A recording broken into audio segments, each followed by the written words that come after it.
As-Sunnah, As-Sunnah, As-Sunnah Foundation. As-Sunnah, As-Sunnah, As-Sunnah Foundation. আসসালামু আলাইকুম ওয়া রাহমাতুল্লাহি ওয়া বারাকাতুহু। আলহামদুলিল্লাহ ওয়াসসালাতু ওয়াসসালামু আলা রাসূলিল্লাহ ওয়া আলা আলিহি ওয়া আসহাবিহি ওয়া মান ওয়ালাহ আম্মা বাদ। সুপ্রিয় দর্শক শ্রোতা ভাই বোন, দেশে কিংবা প্রবাসে যে যেখান থেকে আমাদেরকে এই মুহূর্তে দেখছেন, আপনাদের সকলকে সাদর আমন্ত্রণ জানাচ্ছি আস-সুন্নাহ ফাউন্ডেশন স্টুডিও থেকে। আপনারা দেখছেন আমাদের সাপ্তাহিক নিয়মিত আয়োজন সরাসরি প্রশ্নোত্তরমূলক অনুষ্ঠান শরঈ সমাধানের 118তম পর্ব।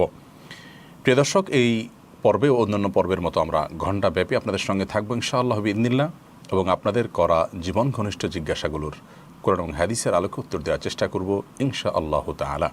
আপনাদের যে কোনো জীবন ঘনিষ্ঠ জিজ্ঞাসা বাংলায় সংক্ষেপে মন্তব্যের ঘরে লিখুন, এবং আমরা বেশি থেকে বেশি প্রশ্ন উত্তর দেওয়ার চেষ্টা করব অন্যদিনের মতো।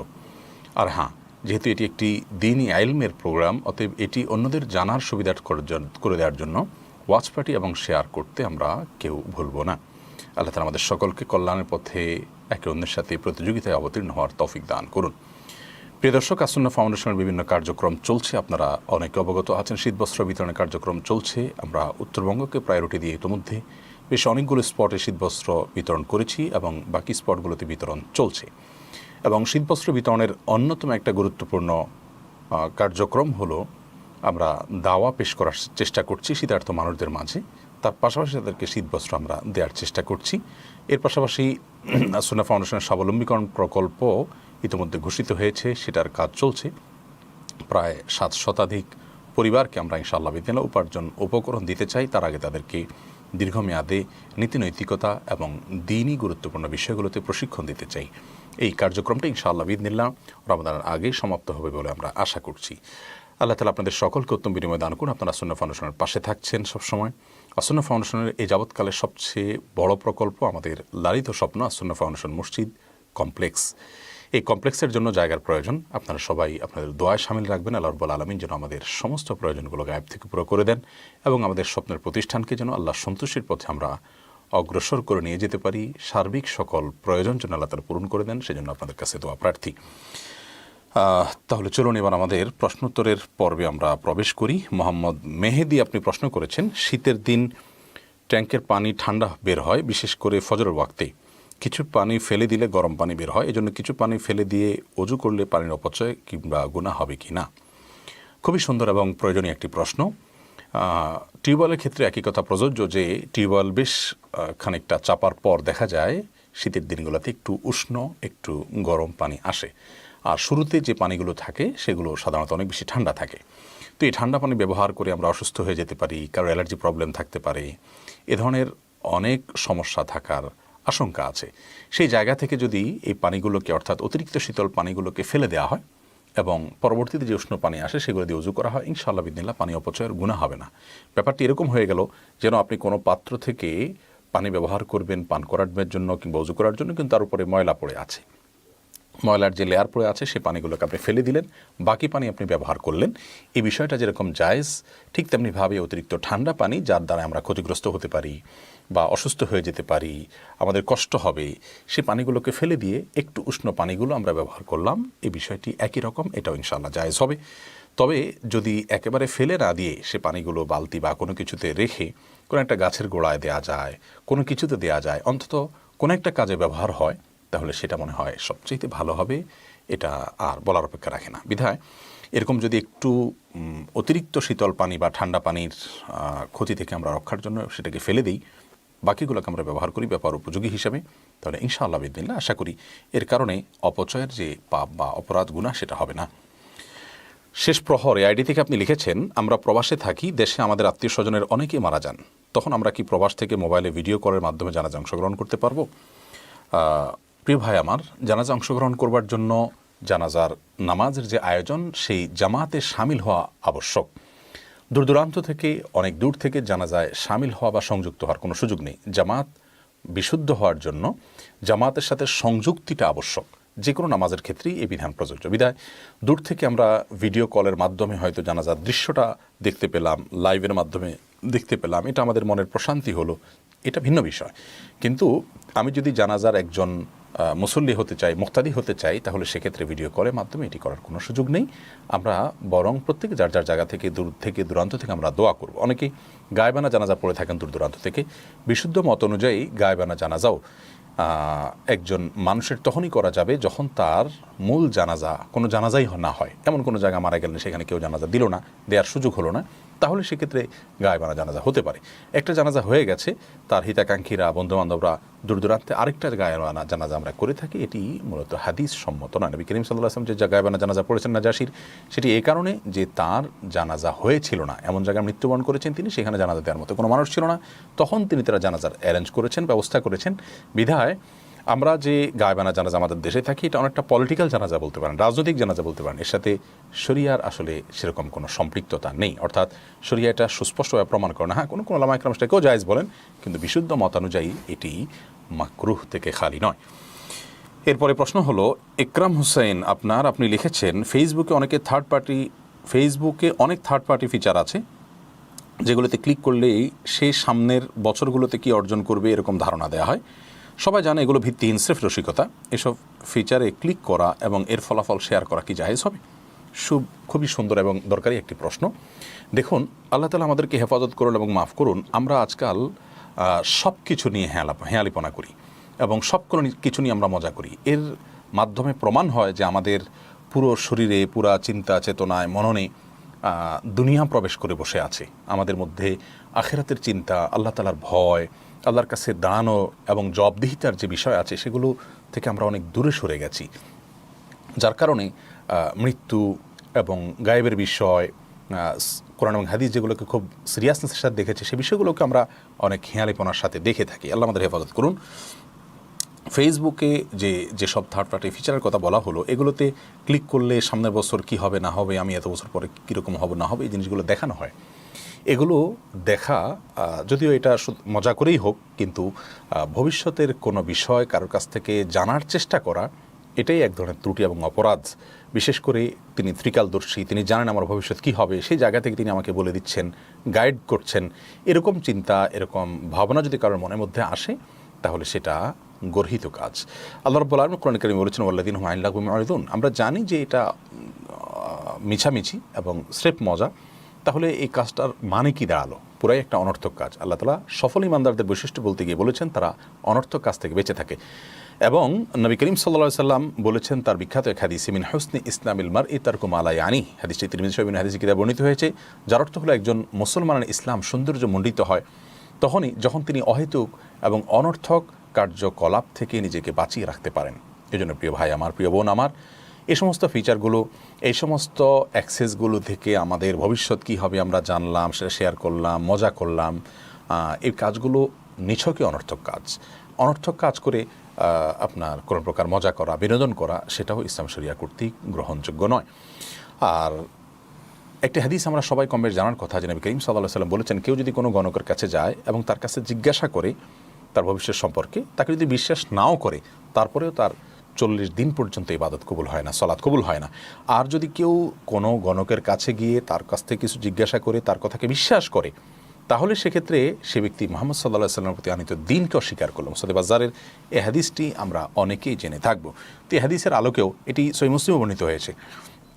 তো এই হাদিস, আগের হাদিসটি সহিহ মুসলিমে বর্ণিত হয়েছে, পরটি মুসনাদ বাজ্জারে বর্ণিত হয়েছে। এই হাদিসের আলোকেও স্পষ্টত বোঝা যায় যে আসলে এই সমস্ত ফিচারগুলো, এগুলোর ব্যবহার করা এবং এগুলোকে নিয়ে মজা করা, রসিকতা করা একজন ইমানদারের বিশ্বাসের সঙ্গে যায় না। আল্লাহ তাআলা আমাদেরকে বোঝার তৌফিক দান করুন।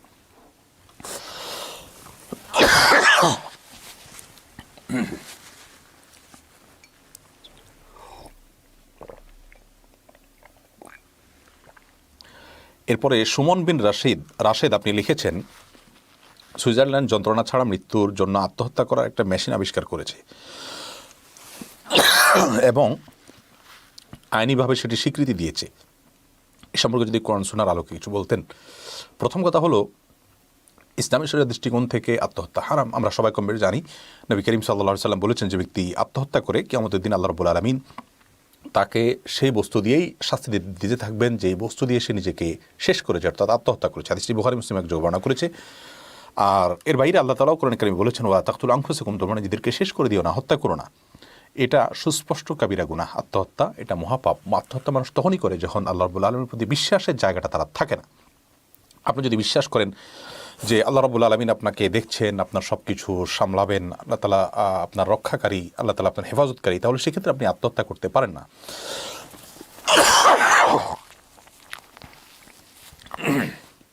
আত্মহত্যা এটা সুস্পষ্টভাবে প্রমাণ করে যে ব্যক্তি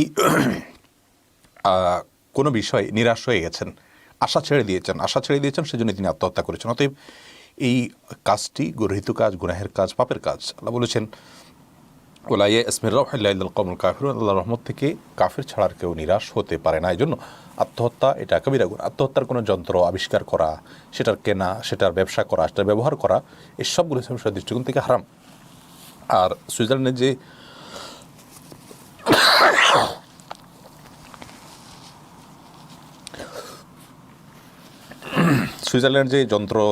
যন্ত্রণা ছাড়া মেশিন আবিষ্কারের দাবি করেছে, এই বিষয়ে আমরা প্রথমেই বলতে চাই যে আল্লাহ রাব্বুল আলামিন যে মৃত্যুর আপনার কষ্ট মানুষকে দিয়ে থাকেন, এটি দূর করবার মতো কোনো যন্ত্র পৃথিবীতে আবিষ্কার হয়নি, হতে পারে না। নবী করিম সাল্লাল্লাহু আলাইহি ওয়াসাল্লাম বুখারী বর্ণিত একটা হাদিসে বলেছেন লা ইলাহা ইল্লাল্লাহ ইন্না লিল মাউতি সাকারাত, আল্লাহ ছাড়া সত্যিকার কোনো মাবুদ নাই এবং মৃত্যুর অনেকগুলো আপনার ব্যথা আছে, যন্ত্রণা আছে, এটা মানুষকে ভোগ করতেই হয়। শাদাদ বিন আউস রাদিয়াল্লাহু তাআলা আনহু বর্ণিত একটা হাদিস রয়েছে, হাদিসের ভাষ্য হলো যদি মৃত মানুষকে কবর থেকে তুলে জিজ্ঞাসা করা যেত যে তার মৃত্যুর যন্ত্রণা কি ছিল, তাহলে সেক্ষেত্রে তার ভাষ্য শুনে পৃথিবীতে যারা বেঁচে থাকা মানুষ আছেন তারা সবাই তাদের জীবনের ভোগ বিলাস এগুলো সবগুলোকে ছেড়ে দিত। তাহলে বোঝা গেল এখান থেকে যে আসলে মৃত্যু যন্ত্রণা এটাকে আপনার লাঘব করার জন্য বা দূর করার জন্য কোনো যন্ত্র আবিষ্কারের কথা যদি বলা হয় তাহলে সেটি সত্য নয়, বরং মৃত্যুর যন্ত্রণা অবশ্যম্ভাবী। তবে হ্যাঁ, আল্লাহর নেককার বান্দা, আল্লাহর প্রিয় বান্দা, যারা আল্লাহর অনুগত, যারা নিজেদেরকে আল্লাহ রাব্বুল আলামিনের তাকওয়ার পথে পরিচালিত করতে পেরেছেন, তাদের কথা সম্পূর্ণ ভিন্ন। আল্লাহ রাব্বুল আলামিন তাদেরকে এমনভাবে মৃত্যু দেন, একটা হাদিসে বর্ণিত হয়েছে, তারা টেরও পায় না। ফেরেশতারা জান্নাতের রুমাল এবং আপনার পাত্র নিয়ে আসে, সেখানে তার রূহটা বের হয়ে যায়, সে হাসি মুখে দুনিয়া থেকে বিদায় নেয়। তার কথা সম্পূর্ণ ভিন্ন। আল্লাহ তাআলা আমাদেরকে আল্লাহর প্রিয় বান্দা এবং নেককার মানুষদের কাতারে শামিল হওয়ার তৌফিক দান করুন। এরপরে প্রশ্ন করেছেন এমডি সৈকত, আপনি লিখেছেন সম্প্রতি সৌদির রিয়াদে কনসার্টের আয়োজন করা হয়েছে, সে সম্পর্কে আপনার দৃষ্টিভঙ্গি জানতে চাই। দেখুন, এই প্রশ্নটি অনেক মানুষ করেছে, আমি দেখেছি ফেসবুকে অনেকে আমাকে মেনশন করে লিখেছেন যে এখন আমি চুপ কেন, এই সেই। সব বিষয়ে প্রত্যেকটা মানুষ সব সময় কথা বলবে এমনটি বাধ্যতামূলক নয়, আবশ্যক নয়। সৌদি আরবে যে কনসার্টের আয়োজন হচ্ছে, নাচ গানের অ্যারেঞ্জ হচ্ছে, পাবলিকলি সেটা করা হচ্ছে, এটা হারাম এবং নিষিদ্ধ, সেটা বোঝার জন্য আলেম হওয়ার প্রয়োজন নেই, যে কোনো সাধারণ মুসলমান মাত্রই আমরা বুঝতে পারি। সৌদি আরবের মতো একটা দেশ, যে দেশটিতে মক্কা মদিনার অবস্থান রয়েছে, যে দেশটি নবী করিম সাল্লাল্লাহু আলাইহি ওয়াসাল্লামের স্মৃতি বিজড়িত, সাহাবায়ে কেরামের স্মৃতি বিজড়িত দেশ, যে দেশটি দীর্ঘ বহুকাল পর্যন্ত এই সমস্ত অনাচার থেকে মুক্ত ছিল, বর্তমানে সে দেশে এই সমস্ত অনাচার শুরু হয়েছে। যারা শুরু করেছেন সেই শাসকবর্গর প্রতি আমাদের আকুল আবেদন থাকবে, গোটা বিশ্বের সমস্ত মানুষের হৃদয় নিংড়ানো আকুতি, হৃদয়ের ব্যথা ভারাক্রান্ত আবেদন প্রত্যেকের এবং জোরালো দাবি যে ওয়াহি নাজিল হওয়ার এই কেন্দ্রকে যেন এরকম কোনো পরিবেশে পরিণত করা না হয় যা সাধারণ মুসলিম কান্ট্রিগুলোতে পর্যন্ত নেই। আল্লাহ তাআলা হেদায়েত করুন সৌদি শাসকদেরকে, আমরা দোয়া করি তাদের জন্য, তাদের দ্বারা যেন কল্যাণমূলক কাজ হয়, কল্যাণমূলক কাজ যেন না হয়, উম্মার কল্যাণে যেন তারা আসে, তাদেরকে সেই হেদায়েত যেন আল্লাহ তাআলা দান করেন, আমরা দোয়া করি। সেই কনসার্ট যেগুলোর আয়োজন করা হচ্ছে, পর্দাহীনতাকে প্রমোশন করা হচ্ছে, অশ্লীলতা এবং হারাম কাজগুলো করা হচ্ছে, সেগুলোকে মনের গভীর থেকে প্রত্যেক ইমানদারই ঘৃণা করতে বাধ্য। এটা আমাদের ইমানের দাবি, সেটা আমরা করছি। অতএব সৌদি আরব করছে দেখে সেটা হালাল হয়ে গেল বা আমরা সেটাকে সমর্থন করি, এমনটি মনে করা বোকার স্বর্গে বাস করা ছাড়া কিছুই নয়। আল্লাহ তাআলা আমাদের সবাইকে হেদায়েত দান করুন এবং হেফাজত রাখুন। এমডি সাব্বির, আপনি লিখেছেন অন্যের গাছতলায় পড়ে থাকা ফল না বলে খাওয়া যাবে কিনা, আগে খেয়ে থাকলে এখন করণীয় কি? কারো গাছের নিচে যদি কোনো ফল পড়ে থাকে তাহলে সেক্ষেত্রে সেই ফল কুড়িয়ে খাওয়া যাবে যদি গাছের মালিকের সেক্ষেত্রে কোনো দায় দাবি না থাকে। দাবি নিয়ে এটা কীভাবে বুঝবো? এটা সচরাচর গাছের নিচের ফলগুলো তিনি এটা নিয়ে মাথা ব্যথা করেন না, মানুষ খাচ্ছে নিচ্ছে, তিনি কিছুই বলেন না জেনেও, এবং কোনো প্রকার বেড়া টেড়াও দেননি। এগুলো দ্বারায় প্রমাণ করা যায় যে তিনি আসলে এটাকে সমর্থন করছেন এবং এক্ষেত্রে তার কোনো বিধিনিষেধ নাই, তার কোনো আপত্তি নেই। অতএব এরকম হলে সে ফল খাওয়া যেতে পারে। আর যদি এমন হয় যে তিনি আসলে নিয়ন্ত্রণ করতে চাইছেন কিন্তু পারছেন না, এটা একটু গভীরভাবে তাকালে কিন্তু বোঝা যাবে তিনি আসলে এটাতে সম্মত আছেন কি না। যদি তিনি সম্মত না থাকেন তাহলে সেক্ষেত্রে আগে খেয়ে থাকলে তার কাছে মাপ চাইতে হবে, অথবা তার ওয়ারিসদের কাছে মাপ চাইতে হবে, অথবা যে পরিমাণ খেয়েছি মনে হয় তার একটা ভ্যালু বা মূল্য হিসেব করে বের করে তাদের তরফ থেকে দান করে দিতে হবে তাকে সওয়াবের উদ্দেশ্যে। তো এইভাবে যদি করা যায় ইনশাআল্লাহ বিদিনিল্লাহ দায়মুক্ত হওয়া যাবে। এরপরে রায়হান খান আপনি লিখেছেন, আমি আপনার অনেক বড় একজন ভক্ত, আমার ভালোবাসা নেবেন। আমার ওষুধের দোকান ফার্মেসি আছে, বাচ্চা নষ্টের যে ওষুধ আছে সেগুলো দিয়ে বাচ্চা নষ্ট করা হয়, সেগুলো ক্রয় বিক্রয় এসব জায়েজ আছে কিনা ব্যাপারে কোরআন হাদিসের আলোকে জানতে চাই। ভাই রায়হান, আল্লাহ আপনাকে ভালোবাসুন যে আল্লাহর জন্য আপনি আমাকে ভালোবেসেছেন, জাযাকুমুল্লাহ খাইর। ফার্মেসিতে বাচ্চা নষ্ট করার ঔষধ বিক্রি করা যাবে কিনা? এর উত্তর হলো, এর ব্যবহার প্রায় বেশিরভাগ ক্ষেত্রেই অন্যায় ক্ষেত্রে ব্যবহার হয়ে থাকে, হারাম ক্ষেত্রে ব্যবহার হয়ে থাকে। বাচ্চার মধ্যে স্পন্দন চলে আসে, তারপর বাচ্চাকে হত্যা করা হয়, ভ্রূণ হত্যা করা হয়, অথবা কোনো অবৈধ ক্ষেত্রে ব্যবহার হয়। এর ব্যবহারের পরিমাণটাই বেশি, যার কারণে এটি বিক্রি করা থেকে বিরত থাকা উচিত। এটি ছাড়াও ফার্মেসি চলবে, হয়তো কিছুটা কেনাবেচা কম হলো, কিন্তু একজন ইমানদার অবশ্যই হারাম থেকে বেঁচে থাকবে। যেই কাজটি দ্বারা মানুষ হারাম কাজ করে সেই জিনিসটি, সেই পণ্যটি এবং সেই উপাদানটি বিক্রি করা, সেই উপকরণ বিক্রি করাও হারাম। বিধায় এটা থেকে বেঁচে থাকতে হবে। হ্যাঁ, যদি এটার মাল্টিপল ইউজের ব্যবস্থা থাকতো যে হ্যাঁ ভালো মন্দ দুই ক্ষেত্রেই ব্যবহার করা যেতে পারে এবং প্যারালালি ইউজ হয় দুই ক্ষেত্রে, তাহলে সেক্ষেত্রে এটি জায়েজ হতো। কিন্তু এটার ব্যবহার বেশিরভাগ ক্ষেত্রে অবৈধ ক্ষেত্রেই হয়ে থাকে। হ্যাঁ, কারোর যদি বাচ্চা কনসিভ হয়ে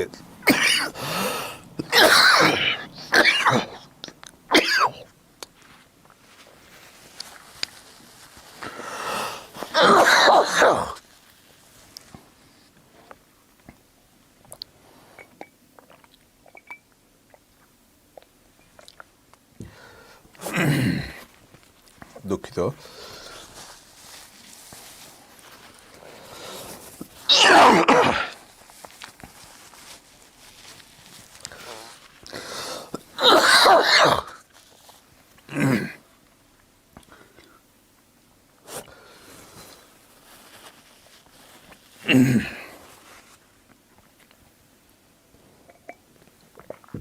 জি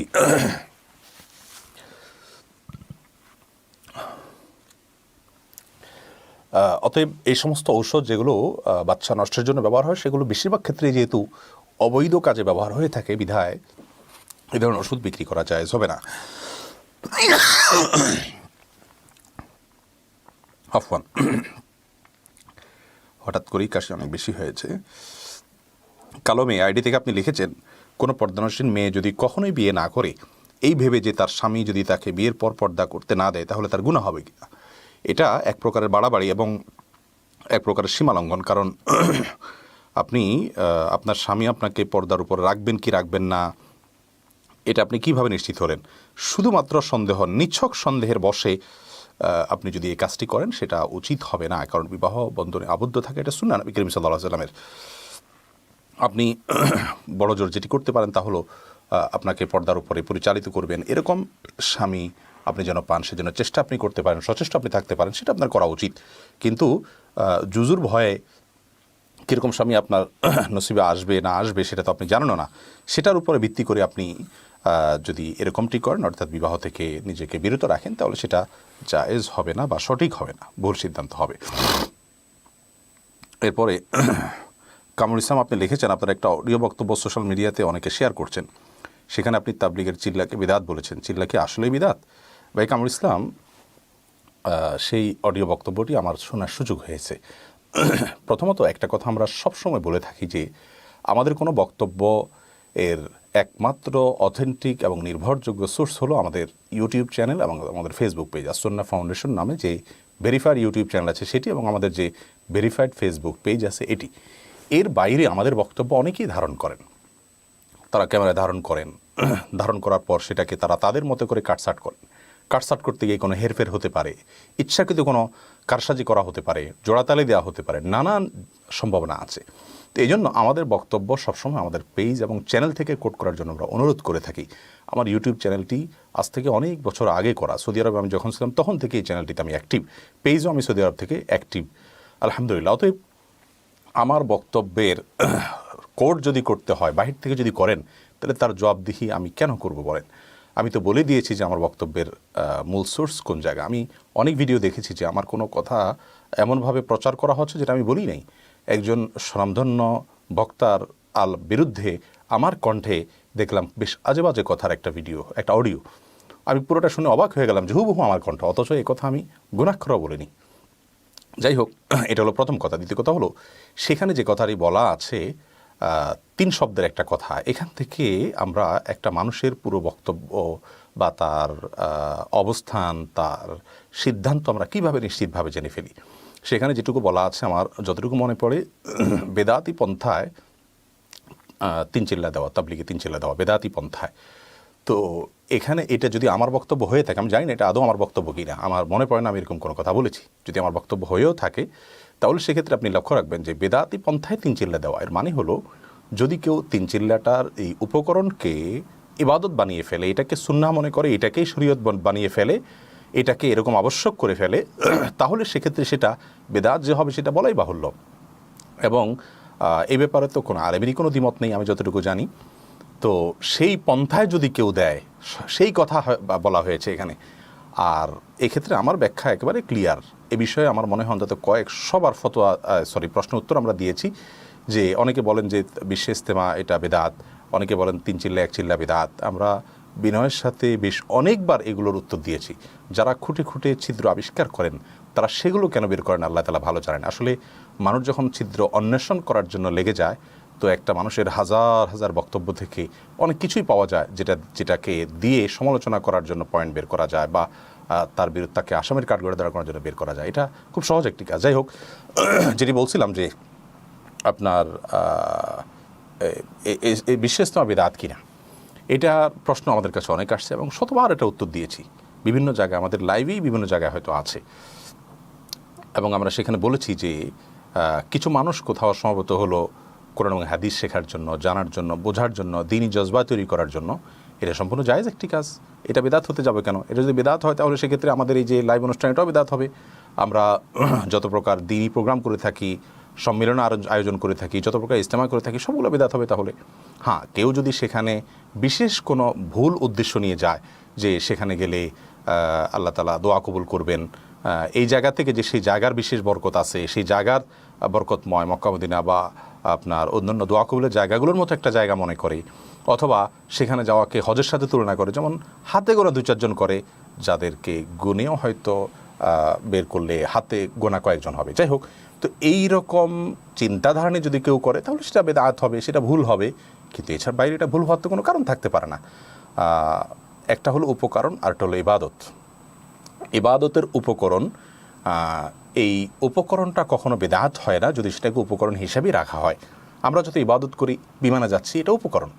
আমরা কোনো দিন শেখার জন্য 1 ঘন্টা একটা সেশন বের করেছি, এটা উপকরণ, এটা মাধ্যম। তো উপকরণ কিভাবে আপনার বেদাত হবে যদি সেটাকে ইবাদতে পরিগণিত করা না হয়? বিধায় আপনার কেউ 40 দিন, কেউ আপনার 120 দিন 3 চিল্লা কোথাও গেলেন দিন শেখার জন্য, দিন বোঝার জন্য, এই 3 চিল্লার 1 চিল্লা ফিক্স করে গেলে এটা বেদাত হতে যাবে কী কারণে? তাহলে সেক্ষেত্রে আমরা যে অনার্স করে থাকি, মাস্টার্স করে থাকি হাদিসের উপরে, তাফসিরের উপরে, বিভিন্ন সাবজেক্টের উপরে, এই যে মেয়াদ, এই মেয়াদটাও তো কোন হাদিসে নাই, তাহলে এটা বেদাত হয়ে যাবে। আল্লাহ মাফ করুক। এই বিষয়গুলো খুব সহজ সরল, কিন্তু এগুলোকে আমরা এত ঘোলাটে করে ফেলছি এবং এত বেশি জটিল বানিয়ে ফেলেছি যে খুবই আপত্তিকর। মোদ্দা কথা হলো যে অডিও আমাদের নামে প্রচারিত হচ্ছে, এই অডিও বক্তব্যে কোন প্রকার কারসাজি হয়েছে বলে আমাদের জোরালো ধারণা, এরকম কথা আমি বলেছি আমার মনেই পড়ে না।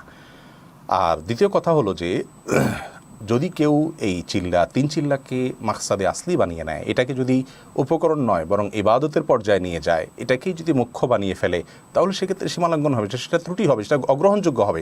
কিন্তু একটা কোর্স, এই কোর্সকে বেদাত বলার তো কোনো যুক্তি থাকতে পারে না। এইটুকু বোঝার জন্য খুব বেশি পণ্ডিত হওয়ার তো দরকার নেই। আল্লাহ তাআলা মাফ করুক, আমরা কোনো কিছু পেলেই সেটা নিয়ে খুব বেশি হুমড়ি খেয়ে পড়ি। এবং সবচেয়ে বড় কথা হলো আব্দুল্লাহ জাহাঙ্গীর যে কথাটি বলেছেন, যাকে আমাদের ভালো লাগে তার অনেক বড় বড় ত্রুটিগুলোকে আমরা ধামাচাপা দেওয়ার চেষ্টা করি।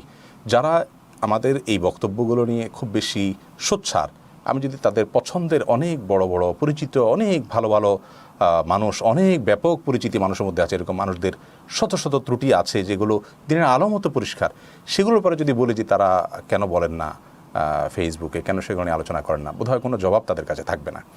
বরং সেখানকার কোনো ভুল ত্রুটি থাকলেও সেটাকে ধামাচাপা দেওয়া, বিভিন্ন ব্যাখ্যা করার চেষ্টা আমরা করি। আর যাকে ভালো লাগে না বা যার প্রতি হিংসা হয় বা কোনো কারণে তাকে অপছন্দ হয়, নিজের মনে হয় না, কোনো কারণে শত্রু ভাবাপন্ন মানসিকতা থাকে, তখন তার ভালো কিছু থাকলেও সেটাকে আপনার দোষণীয় বলে পেশ করার এবং সেটাকে দোষ হিসাবে দেখানোর একটা চেষ্টা করা হয়। ইমানদারের খাসলত কি এটা?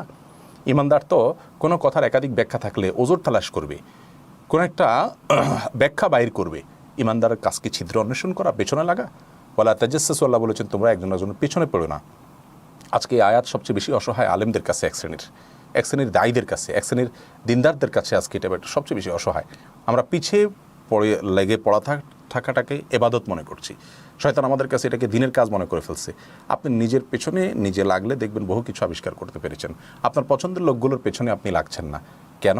কারণ তারা আপনার ভাই। তো আমি সেই কাজটা আমিও করি, আমি কারোর পেছনে লাগার চেষ্টা করি না, ছিদ্রান্বেষণ করার চেষ্টা করি না, কারণ আমি আমার ভ্রাতৃত্বের গণ্ডিটাকে অনেক বড় মনে করি, অনেক বড় মনে করি। আব্দুল্লাহ জাহাঙ্গীর রহমাল্লাহ বলতেন যে বাংলাদেশে যত মহৎ পথ আছে আলেমদের, প্রত্যেকের নিজেদের মধ্যে তাদের কম বেশ মত পার্থক্য আছে, গ্রুপ আছে, তারা কিন্তু নিজেদের পারস্পরিক মত পার্থক্যগুলো ওপেন প্ল্যাটফর্মে বলে বেড়ান না, বরং সেটা নিজেদের মধ্যে রাখেন, কারণ তাদের নিজস্ব ব্যাপার। তো তিনি বলেছেন একবার আমাকে স্পষ্ট সরাসরি যে আমি মনে করি এই গণ্ডিটা আর একটু বড় করলেই আমাদের সমস্যার সমাধান হয়ে যায়। অর্থাৎ আমরাই তো, যখন আমরা চিন্তা করছি একটা ছোট্ট বলয় থেকে যে আমাদের মধ্যে দুটা গ্রুপ আছে, তো আমরাই তো, এটা আমাদের মধ্যে থাকুক। আমাদের যারা ভিন্ন মত লালন করেন বা আমাদের বিপক্ষে যারা, তাদের কাছে যেন না যায়, সেজন্য আমরা ওপর প্ল্যাটফর্মে আলোচনা করি না। তো আমরা তো মুসলমানরা সবাই আমরাই, তো আমাদের মধ্যে তো সীমাবদ্ধ থাকা উচিত। আমরা ফেসবুকের মতো ওপেন প্ল্যাটফর্মে যদি সেটা আলোচনা করি, তাহলে সেটা নাস্তিকদের হাসির কারণ হতে পারে। সেই চিন্তাটা আমাদের কেন আসে না? যাই হোক, আল্লাহ তাআলা আমাদেরকে হেদায়েত দান করুন। একবারে স্পষ্ট যে আপনার এই চিল্লা বা তিন চিল্লা এরকম কোনো মেয়াদ ফিক্স করে কেউ যদি দিন প্রচারের কাজে বের হয়, দিন শেখার কাজে বের হয়, তাহলে এই চিল্লা বা তিন চিল্লা দেয়াটাকে বেদাত বলা, এটার কোনো কারণ থাকতে পারে না। আমি শতবার এই বিষয়ে উত্তর দিয়েছি, কিন্তু দুঃখজনকভাবে কোত্থেকে কি জোড়াতালি দেওয়া ভিডিও নাকি পুরাতন কোনো ভিডিওর অপূর্ণাঙ্গ অংশ, সেটাকে বের করে এনে এখন আমাদের কিছু ভাইরা আলোচনা করছেন। আল্লাহ তাআলা আমাদের সবাইকে হেদায়েত দান করুন এবং সঠিকের পথে থাকার তৌফিক দান করুন। যাই হোক, অনেক সময় নিয়ে নিলাম এই প্রশ্ন উত্তরে। তনিয়া হোসেন আপনি লিখেছেন, অনেক প্রবাসী স্বামী আছেন যারা প্রবাসে গিয়ে স্ত্রী সন্তানদের খোঁজ খবর নেন না, ভরণ পোষণ দেন না, তাদের বিষয়ে ইসলামের নির্দেশনা কি? যে সমস্ত প্রবাসী স্বামী প্রবাসে গিয়ে সন্তান এবং পরিবারকে ভুলে যান এবং তাদের খোঁজ খবর নেন না, তারা হারামে লিপ্ত আছেন, তারা তাদের উপরে অর্পিত দায়িত্ব পালন করছেন না। আল্লাহ রাব্বুল আলামিন প্রত্যেক ব্যক্তিকে তার অধীনস্থদের ব্যাপারে জিজ্ঞাসাবাদের মুখোমুখি করবেন। নবী করিম সাল্লাল্লাহু আলাইহি ওয়াসাল্লাম স্পষ্ট বলেছেন, আলা কুল্লুকুম রাইন ওয়া কুল্লুকুম মাসউলুন আন রাইয়াতিহি। অতএব এর কারণে তারা কাবিরা গুনাহে লিপ্ত আছেন, অপরাধ করছেন, অনেকে ইবাদতবন্দি করছেন, অথচ পরিবারের খবর নিচ্ছেন না। তো সেটাই তো একটা বড় ইবাদত এবং সেটা আল্লাহর পক্ষ থেকে গুরুত্বপূর্ণ একটা ফরিজা, একটা জিম্মাদারি। বিধায় সেটা না করার কারণে গুনাহে লিপ্ত হতে হবে। আর এই বিষয়ে পরিবারের যে করণীয় হতে পারে তা হলো, তারা চাইলে দীর্ঘমেয়াদে যদি এরকম তিনি অবহেলা করেন, খোঁজখবর না নেন, তার সঙ্গে সম্পর্ক ছেদের উদ্যোগ তারা নিতে পারেন। সেই রাইট তাদের আছে, শরিয়া সেটা রেখেছে। প্রয়োজনে আদালতের মাধ্যমে সেই উদ্যোগ তারা নিতে পারেন। তবে তার আগে সম্ভাব্য যত পথ আছে সে পথগুলো অবলম্বন করতে হবে। এরপরে আম্মু আব্বুর মেয়ে আইডি থেকে লিখেছেন একজন, আমার স্বামী দ্বিতীয় বিয়ে করতে চাচ্ছেন। তিনি সবার হকের ব্যাপারে সচেতন, নামাজ রোজাও করেন আলহামদুলিল্লাহ, তবে সুন্নত নামাজ তেমন পড়েন না, সকালে ফজরের পরে ঘুমান, এমন কিছু সুন্নতের ব্যাপারে তিনি উদাসীন। কিন্তু তিনি কেবল সুন্নত পালনের উদ্দেশ্যে দ্বিতীয় বিয়ে করতে চান। তখন ওই সুন্নত পালন করা বেশি জরুরি নাকি একাধিক বিয়ের সুন্নত পালন করাটা বেশি জরুরি? প্রিয় বোন আমার, এতে তো কোনো সন্দেহ নেই যে আমাদের কাছে যে সুন্নাত পালন করতে যত ভালো লাগে সেটা আমরা তত বেশি পালন করতে অভ্যস্ত। এটা নারী পুরুষ সকলের জন্যই প্রযোজ্য। বিধায় কেউ একাধিক বিয়ে যদি করতে চান, ইসলাম সেটা জায়েজ রেখেছে। তিনি যদি ইনসাফ বজায় রাখতে পারবেন, সেই আস্থা তার মধ্যে থাকে, তাহলে সেক্ষেত্রে তার জন্য জায়েজ। আল্লাহ বলেছেন ফাইন খিফতুম আল্লাহ তা'দিলু ফাওয়াহিদা, তোমরা যদি ইনসাফ বজায় রাখতে পারবে কিনা সেটা নিয়ে শঙ্কিত থাকো, ভয় হয় যে তোমরা ইনসাফ বজায় রাখতে পারবে না, তাহলে সেক্ষেত্রে একটি বিয়ে করবে।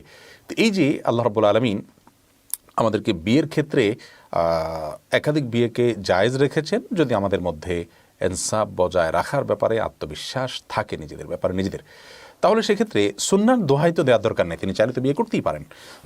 তবে হ্যাঁ, এটা ঠিক যে সুন্নাতের দাবি করে যদি তিনি এটা করতে চান তাহলে আরও যে সুন্নাতগুলো আছে সেগুলোর ব্যাপারে তিনি কেন উদাসীন, প্রশ্ন রাখাই যায়। কিন্তু বোন, আপনাকে বলবো যে তিনি যদি বিয়ে করতে চান এবং তিনি যদি আপনি যেমনটি বলেছেন সবার দায়িত্বশীল, তিনি ঠিক থাকতে পারবেন, তাহলে সেক্ষেত্রে আপনি তার এই চাওয়াটাকে শরীয়তের দৃষ্টিকোণ থেকে অন্যায্য চাওয়া বলতে পারেন না, যদি সার্বিকভাবে তার সেই সামর্থ্য থাকে।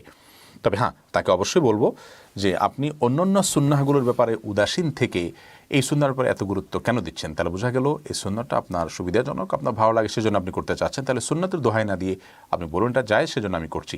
তারপর তিনি যদি সুন্নাহ এবং জায়েজ দুইটাকে মাথা রেখেই করেন তাহলে সেক্ষেত্রে আপনি অর্থাৎ প্রশ্নকর্তা বোন আপনি তাকে বাধা দেওয়াটা অন্যায্য হবে। তবে হ্যাঁ, তাকে যদি আপনি আপনার ভালোবাসা এবং মহব্বতে তাকে আপনি বুঝিয়ে নিতে পারেন এবং নিবৃত্ত করতে পারেন, সেটা সম্পূর্ণ আপনার বিষয়। এরপরে জানে আলম এআইডি থেকে আপনি লিখেছেন, মসজিদে প্রতি ওয়াক্ত নামাজের জামাত শেষে সালাম ফেরানোর সাথে সাথে টাকা ওঠানোর জন্য প্রতি কাতারে একটি করে দান বাক্স ছেড়ে দেওয়া হয়। পরে আপনার মতামত জানতে চাই।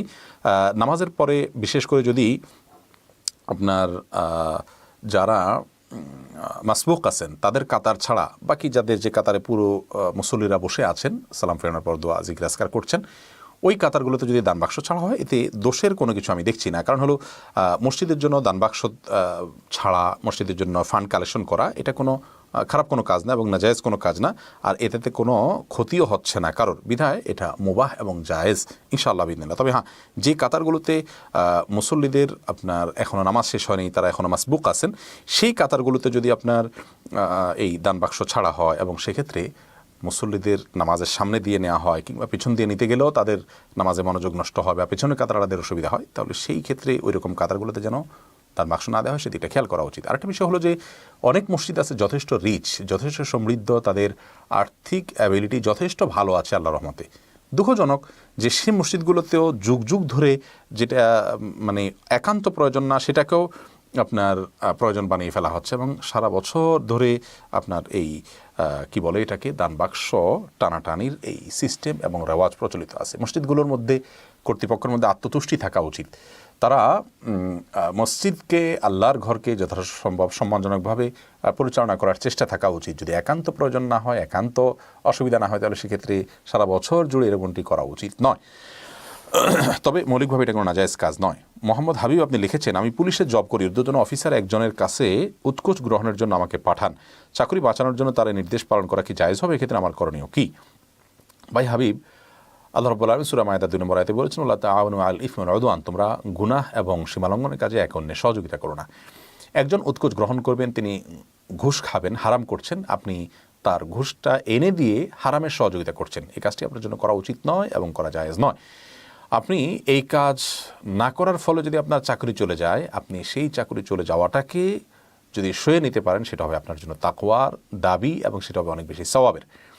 আর যদি এমন হয় যে এই চাকরি চলে গেলে আপনি অনেক বেশি ক্ষতিগ্রস্ত হবেন, অনেক পয়সা আপনার লস হবে এবং আপনি অনেক বেশি বিপদের মুখোমুখি হবেন, তাহলে সেক্ষেত্রে আপনি এই জুলুম যদি সয়ে যান এবং এটার প্রতি ঘৃণা রেখে আপনি কাজটি করেন বাধ্য হয়ে নিরুপায় হয়ে, তাহলে আপনার জন্য এটি জায়েজ হবে। কিন্তু মনে রাখবেন, আল্লাহর ভয়ে, আল্লাহর প্রতি তাকওয়ার জায়গা থেকে আপনি যদি এই অন্যায় থেকে নিজেকে সরিয়ে রাখেন, ইনশাআল্লাহ বিদিন আল্লাহ তাআলা আপনার রিজিকের ব্যবস্থা করবেন। দুনিয়াতে বেঁচে থাকার জন্য আল্লাহ রাব্বুল আলামিন মানুষকে খুব বেশি কষ্ট দেন তা কিন্তু না, খুব সামান্য পরিশ্রমে কিন্তু মানুষ বেঁচে থাকার উপকরণ বের করতে পারে। বিধায় আমি আপনাকে এখানে ঈমানের দাবি পালন করার পরামর্শ অবশ্যই দিব। আর আপনার অবস্থা আপনি ভালো জানেন, যদি ব্যাপারটা এমন হয় যে চাকরি চলে গেলে আপনি নিজে অনেক বেশি অস্থির হয়ে পড়বেন, আপনার ঈমান দুর্বল হয়ে পড়বে, তাহলে সেক্ষেত্রে আপনি এটা নিরুপায় হিসাবে করতে পারেন এর প্রতি ঘৃণা রেখে। কিন্তু তার এই কথা না শুনে যদি বিনয়ের সাথে তাকে নিজের দুর্বলতার কথা বলা যায়, যত ছোট হওয়া যায় তার কাছে আপনি হলেন এবং তাকে বললেন যে অন্য সব নির্দেশ আমাকে দেন, আমার মনে হয় না যে এত ছোট্ট একটা বিষয়ের ভিত্তিতে আপনার চাকরি চলে যাবে। পুরো বিষয়টা আপনার ভেবে দেখা উচিত ভালো করে। সুলতান আহমেদ আপনি লিখেছেন, আমি একজন রাইডার, অনেক সময় বৃষ্টিতে ভিজে ভিজে ডেলিভারি দিতে হয়। ডেলিভারি দেওয়ার সময় বৃষ্টিতে রাস্তায় জমে থাকা অপবিত্র পানি জামা এবং গায়ে লাগে এমত অবস্থায় সালাত আদায় করার বিধান কি? ভাই সুলতান আহমদ, রাস্তায় যে পানিগুলো জমে থাকে, লেগে থাকে, এগুলো অপবিত্র আপনি কীভাবে নিশ্চিত করেন? যদি আপনি দেখেন যে কোথাও পেশাব লেগে আছে, সেটা আপনার গায়ে এসে পড়েছে, তাহলে সেটা অপবিত্র। তাহলে সেই জায়গায়, যে জায়গায় পড়েছে ওই জায়গাটা আপনি ধুয়ে ফেললে হবে। বড়জোর আপনার পায়ের গোছা নিচের দিকে লাগবে, এর বেশি তো না। আর যদি রাস্তায় ময়লাযুক্ত পানি দেখেন আপনি, বৃষ্টির পানি জমেছে, তাহলে সেটা নোংরা কিন্তু অপবিত্র না। অর্থাৎ ময়লা আছে, কাদাযুক্ত পানিটা আর অপবিত্র না, যার কারণে এটা লাগলে আপনার নামাজের ক্ষতি হবে না, ব্যবস্থা নামাজ পড়তে পারবেন। বিশেষ করে যদি এরকম পানি লাগে, পরবর্তীতে আবার বৃষ্টিতে বা ভালো পানিতে সেটা ধুয়ে চলে যায়, তাহলে তার কোনো অসুবিধাই নাই, আপনি নামাজ পড়তে পারবেন। ফয়সাল বিন ইসলাম, আপনি লিখেছেন, আমি একজন দুবাইয়ের মসজিদে কর্মরত। প্রত্যেক ওয়াক্তের পরে আমাকে অজুখানা এবং বাথরুম পরিষ্কার করতে হয়। সেক্ষেত্রে আমাকে কিভাবে পরিচ্ছন্ন হতে হবে এবং কি পরিচ্ছন্নতা ব্যতীত অজু করে সালাত আদায় করা যাবে না? আমাকে প্রতিনিয়ত মসজিদে থাকতে হচ্ছে, মসজিদের আদব রক্ষার্থে কিছু গুরুত্বপূর্ণ নসিহা দিবেন। ভাই ফয়সাল, মসজিদের খেদমত করতে পারে, এটা অনেক বড় একটা সৌভাগ্যের বিষয়। আল্লাহ তাআলা শুকর আদায় করতে হবে আপনাকে এই জন্য যে আপনি মসজিদে থাকতে পারছেন, আলহামদুলিল্লাহ। দ্বিতীয়ত, আপনি মসজিদের বাথরুম এবং অজুখানা যখন পরিষ্কার করবেন, যথাসম্ভব, আমি জানি মিডল ইস্টের প্রত্যেকটা মসজিদগুলোতে পাওয়ারফুল পানির মানে স্পিডি পানির পাইপ থাকে, এই পাইপগুলো দিয়ে সাধারণত পরিষ্কার করা হয়। তো এগুলোতে আপনার ময়লা নিজের গায়ের দিকে আসার সম্ভাবনা খুবই ক্ষীণ। অনেক সময় বড় জুতা থাকে, সেই বড় জুতাগুলো গোছা পর্যন্ত ঢাকা যায়, সেগুলো পরে অনেকে ধুয়ে থাকেন, সেটা তো করাই যেতে পারে। অতএব আপনি অপবিত্র হবেন তখনই যখন আপনি নিশ্চিত যাবেন যেটা নাপাক আপনার গায়ে লেগেছে। আপনি পানি মেরেছেন, সেখান থেকে হয়তো কিছু পানি এসেছে, ভালো পানি হতে পারে, খারাপ পানি হতে পারে, এই সন্দেহের কারণে আপনার শরীর কিন্তু নাপাক হবে না। তারপরেও পেশাব থেকে পবিত্রতার ব্যাপারে সর্বোচ্চ চেষ্টা আমাদের সবসময় থাকা উচিত। আর মসজিদে আপনাকে যেহেতু থাকতে হয়, মসজিদের পাশে কোনো কক্ষ করে দেওয়া আছে নিশ্চয়ই, তাহলে সেক্ষেত্রে মসজিদের পাশে যদি কক্ষ করে দেওয়া হয় আলাদা করে, তাহলে সেটা মসজিদের অংশ নয়, সেটা আপনার রুমের অংশ।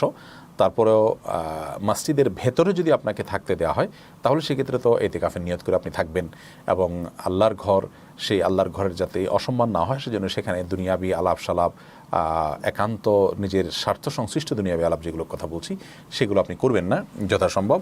তবে মসজিদের পাশে যদি কোনো কক্ষ করে দেওয়া থাকে, ইমাম মুয়াজ্জিনের কক্ষের মতো করে, সেখানে আপনি আপনার মতো করে থাকতে পারেন।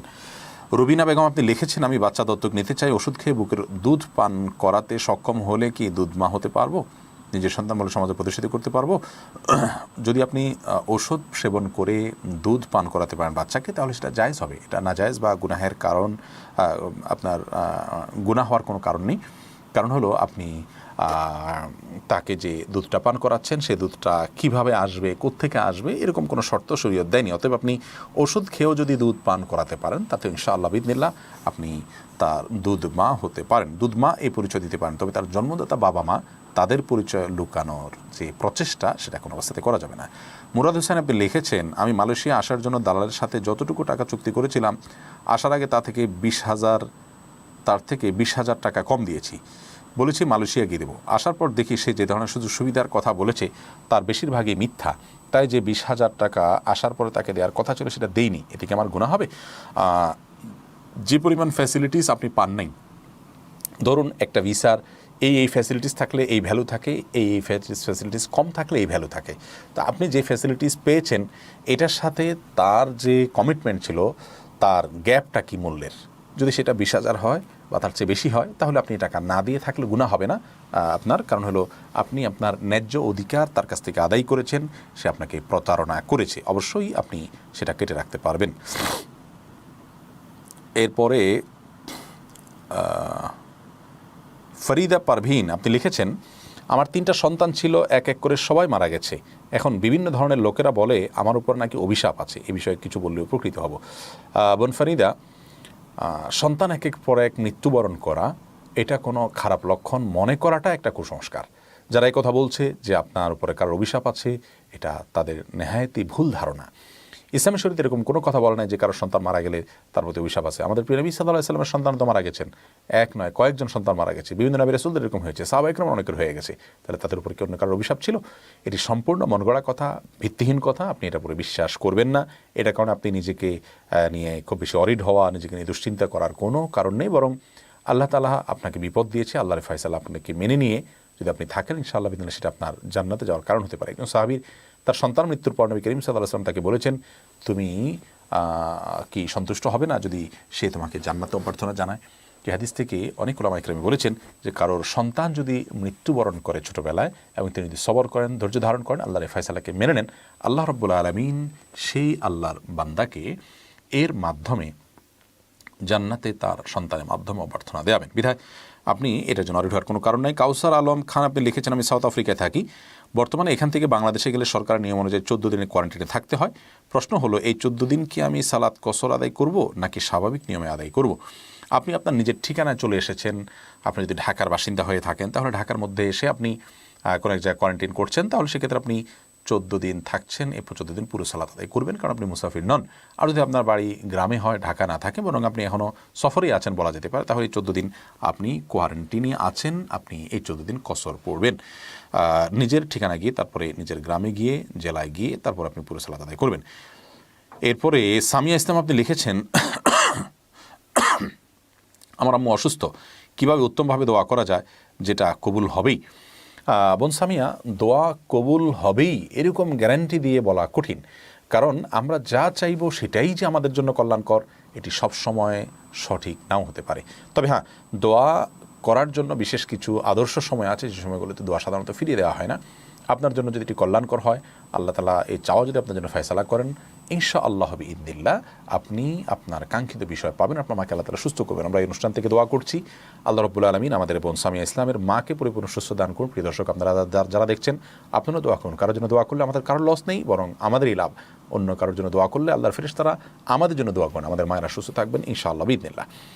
তো আপনি আপনার মায়ের জন্য দোয়া কবুলের সময়গুলোতে দোয়া কবুল করতে পারেন, জুমার দিন আসরের পরে, ভোর রাতে, 5 ওয়াক্ত নামাজের পর, বা যেই কোনো দোয়া কবুলের যে জায়গাগুলো আছে, সকাল সন্ধ্যায়, এই দোয়াগুলোতে বৃষ্টির সময় দোয়া কবুল হয়, আজানের সময় দোয়া কবুল হয়, আজানের কথা মাঝখানে দোয়া কবুল হয়, এই জায়গাগুলোতে আপনি দোয়া করতে পারেন। তাজবিদুল ইসলাম আপনি লিখেছেন, আমি একই মেয়েকে 2 বার বিয়ে করি। একবার একা একা শুধু মেয়ের মা জানতো, তখন 3 লাখ টাকা দেনমোহর হিসেবে বিয়ে করেছি। পরবর্তীতে পরিবার সহ সবাই মিলে 6 লাখ টাকা দিয়ে দেনমোহর হিসেবে বিয়ে করি এবং 6 লাখ টাকা শোধ করি। আমার প্রশ্ন হলো, আমাকে কি আগের বিয়ের মানে প্রথম বিয়ের 3 লাখ টাকাও শোধ করতে হবে? ভাই তাজবিদ, যদি একাধিকবার বিয়ে হয়ে থাকে তাহলে দেখতে হবে কোন বিয়েটা বিশুদ্ধ হয়েছে। প্রথম বিয়ে যেটা আপনি করেছেন, সেটা যদি মেয়ের মা জানে, মেয়ের বাবা জানে, অভিভাবকরা জানে, সাক্ষী থাকে 2 জন, যথাযথ নামে বিয়ে হয়ে যায়, বিয়ের যে শর্ত আছে সেটা যদি পূরণ করে থাকেন, তাহলে সেটাই আপনার বিয়ে। পরের বিয়েটা একরকম অহেতুক বিয়ে, আপনাকে প্রথমটাই পরিশোধ করতে হবে, পরেরটা নয়। আর যদি প্রথম বিয়েটা থাকে আপনার এমন ফরম্যাটে যে বিয়েটা শরীয়তের বিয়ের যে শুদ্ধ হওয়ার যে ফরম্যাট আছে, সেই ফরম্যাট ফিল আপ না করে, ধরুন সেই বিয়েতে আপনি বিয়ে করেছেন, সেখানে আমার মেয়ের মা আছে, মেয়ে আছে, আপনি আছেন, বাস এই 3 জন, তাহলে তো সাক্ষীর যে সেটাও পূরণ হয়নি। আবার আরও অনেক বিষয় এখানে আছে। অভিভাবকের সম্মতিকে অনেক ইমামগণ শর্ত আরোপ করেছেন, যারা সে সমস্ত ইমামগণদের আপনার এই মতকে গ্রহণ করেন এবং সেই মতের উপরে চলেন, তাদের মত অনুযায়ী সে বিয়ে বিশুদ্ধ হয় নাই, কারণ অভিভাবকের সম্মতি নেই। মা তার অভিভাবক নন, বাবার অভিভাবক। তো সব মিলিয়ে খোলাসা কথা হলো, শরঈ দৃষ্টিকোণ থেকে বিবাহ বিশুদ্ধের জন্য যা দরকার সেটা যদি না থাকে প্রথম বিয়ে, তাহলে সেটা বিশুদ্ধ হয়নি। পরের বিয়েটা বিশুদ্ধ হয়েছে, বিধায় পরেরটা আপনাকে দিতে হবে। 2টাই দিতে হবে এরকম কোনো সুরত নেই, যে কোনো একটাই আপনার উপরে প্রযোজ্য হবে এবং বর্তাবে। সালমা আক্তার আপনি লিখেছেন, মুনাজাতের দোয়া হিসেবে সূরা ফাতিহা পাঠ করলে কি বিসমিল্লাহ পড়তে হবে? সূরা ফাতিহা পাঠের বা যে কোনো সূরা তেলাওয়াতের শুরুতে বিসমিল্লাহ পড়াটা সুন্নাহ, অতএব বিসমিল্লাহ পড়াটা উত্তম এবং ভালো। সূরা ফাতিহা এটা যদি আপনি দোয়া হিসাবে পড়েন, সাধারণ তেলাওয়াত হিসাবে না পড়েন, তাহলে সেক্ষেত্রে বিসমিল্লাহ না পড়লে অসুবিধা নেই, কিন্তু বিসমিল্লাহটা আসলে এই সূরার সাথে আপনার সূরার শুরুতে পড়াটা কমন একটা সুন্নাহ, বিদেশটি করা উত্তম এবং ভালো। যদিও ইমাম শাফি রাহমাহুল্লাহর মাযহাব অনুযায়ী বিসমিল্লাহির রহমানির রহিম এটা সূরা ফাতিহার অংশ, তাহলে তো সেক্ষেত্রে এটা সহই আপনাকে পড়তে হবে ওই মত অনুযায়ী, ওটা পড়া তো সূরা ফাতিহারই অংশ হিসাবে পড়তে হবে। শাহ আলিম সাগর আপনি লিখেছেন, আমাকে সবাই বিশ্বাস করে, জন্য মসজিদের ক্যাশিয়ার এবং আরও একটা সংগঠনের ক্যাশিয়ার আমি, সুতরাং আমার কাছে অনেক টাকা থাকে, মাঝে মাঝে আমার টাকার দরকার হয়, তখন আমি কি সেখান থেকে টাকা ব্যবহার করতে পারি কিছু সময়ের জন্য? ভাই শাহ আলম সাগর, মসজিদের টাকা যদি আপনার কাছে একটা আমানত হবে, আপনি চাইলে সেখান থেকে ব্যবহার করবেন না, ভাঙবেন না। ভাঙা আপনার জন্য জায়েজ হবে না, এটা আপনার কাছে আমানত। আপনি যে প্রতিষ্ঠানের যেই সংগঠনের ক্যাশিয়ার, সেটার ব্যাপারে একই কথা প্রযোজ্য। যদি সেখান থেকে ভাঙতে হয়, তাদের কাছ থেকে পারমিশন নিতে হবে, নিয়ে রাখতে হবে যে আমি আপনার কি যেন বলে, আপনার সেটা আপনি তাদের কাছ থেকে অনুমতি নিয়ে অনুমতি সাপেক্ষে ব্যবহার করতে পারেন যদি তারা অনুমতি দিয়ে রাখেন। ফরহাদ মুরাদ আপনি লিখেছেন, বাবা যদি ইসলাম বিরোধী কোনো কাজ করেন তাহলে তাকে কি বাধা দেওয়া যাবে? যদি এতে বাবা কষ্ট পান তাহলে কি পাপ হবে? বাবা ইসলাম বিরোধী কাজ থাকলে অবশ্যই তাকে বাধা দিতে হবে। তিনি যদি ভুল কাজ করেন, আগুনে ঝাঁপ দেন, আপনি তাকে বাধা দিবেন না? একইভাবে ভুল কাজ করলে তাকে বাধা দিতে হবে। তবে বাবাকে বাধা দেওয়ার ক্ষেত্রে বিশেষ সতর্ক থাকতে হবে যে অভদ্রতা, অসৌজন্যতা, বাবা মার সাথে বেয়াদবি, তাদের অবাধ্যতার যে বিষয়গুলো আছে সেগুলোর কোনো কিছু যেন প্রকাশিত না হয়, তাহলে কিন্তু সেটি গুনাহের কারণ হবে। যথাসম্ভব বিনয়ের সাথে, নম্রতার সাথে, কমলতার সাথে, হেকমার সাথে তাদেরকে দাওয়াত দিতে হবে। তারপরে যদি তারা না শুনেন তাহলে বাড়াবাড়ি করা বা তাদের সাথে গালমন্দ, ঝগড়াঝাটি, চিল্লাচিল্লি এগুলো করা সন্তানের জন্য জায়েজ নয়। মিরাজুল হক আপনি লিখেছেন, আমার বাবার কাছে কিছু চাইলে তিনি ব্যাংকের সুদের টাকা দিয়ে আমার চাহিদা পূরণ করেন, এতে কি আমার কোনো পাপ হয়? আমার বাবার সঞ্চয়পত্র সুদ আমার অ্যাকাউন্টে আসে, আমার সাইন দিয়ে তুলে দিতে হয়, এতে কি আমার পাপ হয়? আমার বাবা পারমিশন দিয়েছেন, আমার যদি প্রয়োজন হয় ওখান থেকে টাকা নিয়ে খরচ করতে, এই টাকা আমি খরচ করলে কি আমার সুদ হবে? আপনি বাবার থেকে টাকা নিয়ে খরচ করবেন কেন? বিশেষ করে আপনি যদি আপনার প্রাপ্তবয়স্ক হয়ে থাকেন, তারপর নিজের পা নিজে দাঁড়াবেন। বাবার যখন হারাম উপার্জন থাকবে সেটা থেকে আপনি কেন গ্রহণ করবেন? এটার জন্য জায়েজ হবে না। বরং আপনি নিজের উপর নিজে নির্ভরশীল হবে। আর বাবা যদি কোনো হারাম লেনদেন করে, সেই হারাম লেনদেনে আপনার স্বাক্ষরের প্রয়োজন হলে, আপনার সহায়তার প্রয়োজন হবে, সেটা করবেন না, কারণ এটা অন্যায় কাজে সহযোগিতা হবে, যেটা আপনার জন্য গুনাহের কথা হবে। বাবাকে আপনি বিনয়ের সাথে বোঝাবেন আপনার সমস্যার জায়গাটা আপনি কেন করতে পারছেন না। এরপরে KM সাইফুল্লাহ আপনি লিখেছেন, এক হিন্দু ভাই আমার থেকে 5 টাকা নিল এবং কিছুক্ষণ পরে জানতে পারি সেটা পুজোর জন্য খরচ করবে, এতে কি আমি গুনাহগার হব? আপনি যেহেতু দেওয়ার সময় জানতেন না যে সে কিসের জন্য নিবে, অতএব এর কারণে আপনি গুনাহগার হবেন না বলে আশা করা যায়, যেহেতু আপনি জানতেন না। আর যদি আপনি পরে জানেন এবং তাকে যদি আপনি নসিহা করতে পারেন, সে সুযোগ থাকে, তাহলে সে নসিহা করবেন যাতে অন্যায় কাজে টাকা ব্যবহার করা না হয়। আশিক ইব্রাহিম বিডি আইডি থেকে আপনি লিখেছেন, শীতের সময় কানটুপিতে কপাল ঢেকে রাখা অবস্থায় সিজদা করলে কি সঠিক হবে? কপাল এর উপরে মোটা কোনো কিছু থাকা এটা উচিত নয়। সেজদা হইতে হবে 7 অঙ্গের উপরে, হাদিসে আসছে। নবী করিম সাল্লাল্লাহু আলাইহি ওয়াসাল্লাম বলেছেন, উমিরতু আন আসজুদা আলা সাবআতি আযম, 7টা অঙ্গের উপরে সেজদা করতে আমাকে নির্দেশ করা হয়েছে, তার ভিতরে এই কপালও একটি, কপাল আর নাক। অতএব এটার উপরে যদি অনেক মোটা কানটুপি পড়ে যায়, অনেক সময় অনেকে ভাঁজ করে দেন, তাহলে সেটা উচিত হবে না। যদি এতে সেজদা হয়ে যাবে, কিন্তু এটা সেজদার যে আদব সেটার খেলাফ হবে। আর যদি পাতলা কিছু হয় তাহলে সেক্ষেত্রে অসুবিধা নেই, সেজদা হয়ে যাবে। আর মুখমণ্ডল ঢাকা, শীতকালে অনেকে চাদর মুড়ি দেন বা কানটুপি পুরোটা মুখটা ঢেকে নেন, সেটা কিন্তু জায়েজ নয়, সেটা মাকরুহ হবে, মাকরুহ তাহরিমি হবে। কারণ অনেক উলামা ইকরাম এটার মাকরুহ তাহরিমের ফতোয়া দিয়েছেন। হাদিসে সুস্পষ্ট নিষেধাজ্ঞা আছে যে মুখমণ্ডল ঢেকে যেন আমরা সালাত আদায় না করি। এরপরে মোল্লা সেলিম এআইডি থেকে আপনি লিখেছেন, প্রবাস জীবনে শত ব্যস্ততার মধ্যেও শরীর সমাধান লাইভ অনুষ্ঠান দেখার জন্য সময় সাজিয়ে নিয়ে বসে থাকি।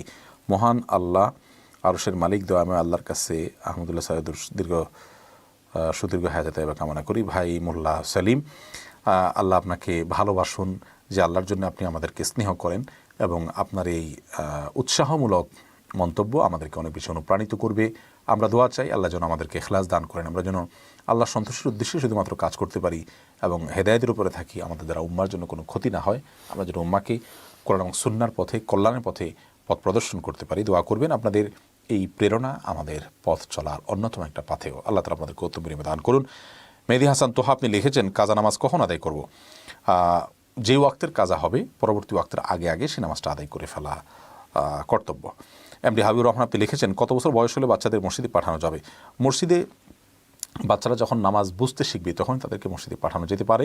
বিশেষ করে 7 বছর বয়স থেকে নবী করিম সাল্লাল্লাহু আলাইহি ওয়াসাল্লাম নামাজের নির্দেশ করেছেন, এরপর থেকেই বাচ্চাদেরকে মসজিদে পাঠানো যেতে পারে। আর তার আগে থেকে যদি বাচ্চারা সালাত বুঝতে শিখে এবং নামাজ পড়তে পারে তাহলে সেক্ষেত্রে তাদেরকে নেওয়া যেতে পারে মসজিদে। এত ছোট অবস্থায় নেওয়া উচিত নয় যে ছোটো অবস্থায় নামাজে সে কিছুই বোঝে না, বরং অন্যদের কষ্টের কারণ হয়, সমস্যার কারণ হয়। তবে হ্যাঁ, কেউ যদি নিরুপায় হয়, বাধ্য হয়ে তার বাচ্চাকে মসজিদে আনে, তাহলে সেক্ষেত্রে সেটা ভিন্ন কথা। মোহাম্মদ আবু রাওহা জামান আপনি লিখেছেন, আমার বন্ধুরা আমার স্ত্রীর ছবি দেখতে চায়, তাদেরকে কি দেখানো যাবে? না, আপনি আপনার বন্ধুদেরকে বিনয়ের সাথে নিষেধ করে দিবেন তারা যেন আপনার কাছে এই অন্যায় আবদার না করে। কারণ কারোর স্ত্রীর ছবি দেখতে চাওয়া এটা অনেক জবাবদার। আল্লাহ রাব্বুল আলামিন আমাদেরকে যে পর্দার বিধান দিয়েছেন, এটা পর্দার বিধানের খেলাফ হয়, যার কারণে এটি করা যাবে না। আপনার স্ত্রীকে আপনার বন্ধুরা দেখে বাজে চিন্তা করবে সেটার সমূহ নয়, বরং প্রবল, শুধু সমূহ নয় বরং আরও বেশি কোনো শব্দ থাকলে আমরা বলতে পারি যে সে আশঙ্কা আছে। বিধায় এই আশঙ্কা থেকে নিজেকে, নিজের পরিবারকে রক্ষা করা কর্তব্য। কোনো ব্যক্তি যদি তার পরিবারের লোকদের পর্দাহীনতাকে মেনে নেয়, তাহলে সে দায়ুস, আর দায়ুস জান্নাতে প্রবেশ করবে না। বিধায় আপনার বন্ধুদের এরকম অন্যায় আবদার মানা যাবে না। প্রয়োজনে এই ধরনের বন্ধু যারা পর্দা বোঝে না, তাদের সংস্রব ত্যাগ করার হিম্মত এবং সৎসাহস আমাদের থাকতে হবে। মোহাম্মদ আলী আপনি লিখেছেন, সন্তানের বয়স 6 বছর, এখন আকিকা করা হয়নি, না করলে ধর্মীয় বিধান কি? এখন করতে পারেন, যদিও আকিকার সুন্নাহসম্মত সময় যে মেয়াদ সেটা পার হয়ে গেছে, কিন্তু পরবর্তীতে আকিকা করলেও আকিকা হয়ে যাবে, এটাই জমহুর বা সংখ্যাগরিষ্ঠ ওলামা ইকরামের মত। বিধায় আপনি এখন যে কোনো দিন করতে পারেন। ছেলে হলে 2টি ছাগল, মেয়ে হলে 1টি ছাগল আকিকা করবেন। নিশুদেওয়ান আপনি লিখেছেন, মুনকার নাকিরের 3 প্রশ্নের ব্যাপারে কোরআনে কি কোনো দলিল আছে? মুনকার নাকিরের 3 প্রশ্নের বিবরণ হাদিসে রয়েছে, কোরআনে নয়। কোরআনে কারিমে আল্লাহ রাব্বুল আলামিন আলমে বারজাখের কথা বলেছেন, ওমি ওয়ারাইহিম বারজাখুন ইলা ইয়াউমি ইউবআসুন। মানুষকে পুনরুত্থানের আগ পর্যন্ত বারজাখের জগতে রাখা হবে, অর্থাৎ বারজাখ মানে আড়াল, আখেরাত এবং দুনিয়ার আড়াল বলা হয়। এই জীবনটা হলো বারজাখী জীবন বা কবরের জীবন, বা যেখানে আমাদের অবস্থান হবে। কেউ বাঘের পেটে চলে গেলেন, কেউ পানিতে পড়ে গেলেন, কেউ আগুনে পড়ে গেলেন, যে অবস্থায় আছেন ওইটাই তার বারজাখী জীবন। সেই বারজাখী জীবনে আপনার প্রশ্নোত্তরের মুখোমুখি হওয়ার বিষয়টি হাদিস দ্বারা সুসাব্যস্ত হয়েছে। আর বারজাখী জীবনের কথাটা কোরআনে আছে। কোরআনে যেহেতু বারজাখী জীবনের কথা আছে, তার বিবরণ বিস্তারিত সেটা কোরআনে থাকা আবশ্যক নয়। বেশিরভাগ ক্ষেত্রে কোরআন ইনিশিয়ার বিষয়গুলো উল্লেখ করে হাদিসে তার বিবরণ রয়েছে। এরপরে সবুজ ইসলাম আপনি লিখেছেন, আমার স্ত্রী নামাজ পড়ে না, এখন আমার করণীয় কি? ভাই সবুজ, আপনার স্ত্রী যদি নামাজ না পড়ে তাহলে তাকে আপনি বোঝাবেন, নসিহা করবেন এবং তার প্রতি অভিমান করবেন, আপনার আবদারের জায়গাগুলো ব্যবহার করবেন।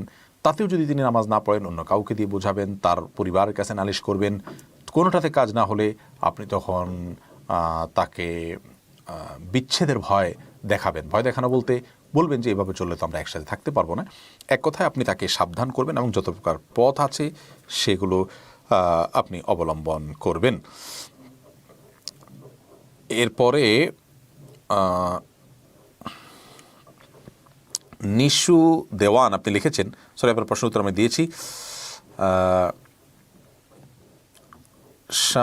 সামিউর রহমান আপনি লিখেছেন, লাইভ প্রশ্ন উত্তর চলাকালে হাজার হাজার কমেন্টসের ভিড়ে প্রশ্ন উত্তর পাওয়া প্রায় অসম্ভব, সেক্ষেত্রে করণীয় কি? ভাই সামিউর রহমান, আমাদের এই সীমাবদ্ধতাকে আপনারা ক্ষমা করবেন। আমরা শত শত প্রশ্ন উত্তরের ভিড়ে বেশি বেশি প্রশ্ন উত্তর দেওয়ার চেষ্টা করি। আমরা নিজেরা না পারলে আমাদের অ্যাডমিনরা যারা পেজ চালান, অনেক আলেম আছেন, সে সমস্ত ভাইদের মাধ্যমে আমরা উত্তর দেওয়ার চেষ্টা করি।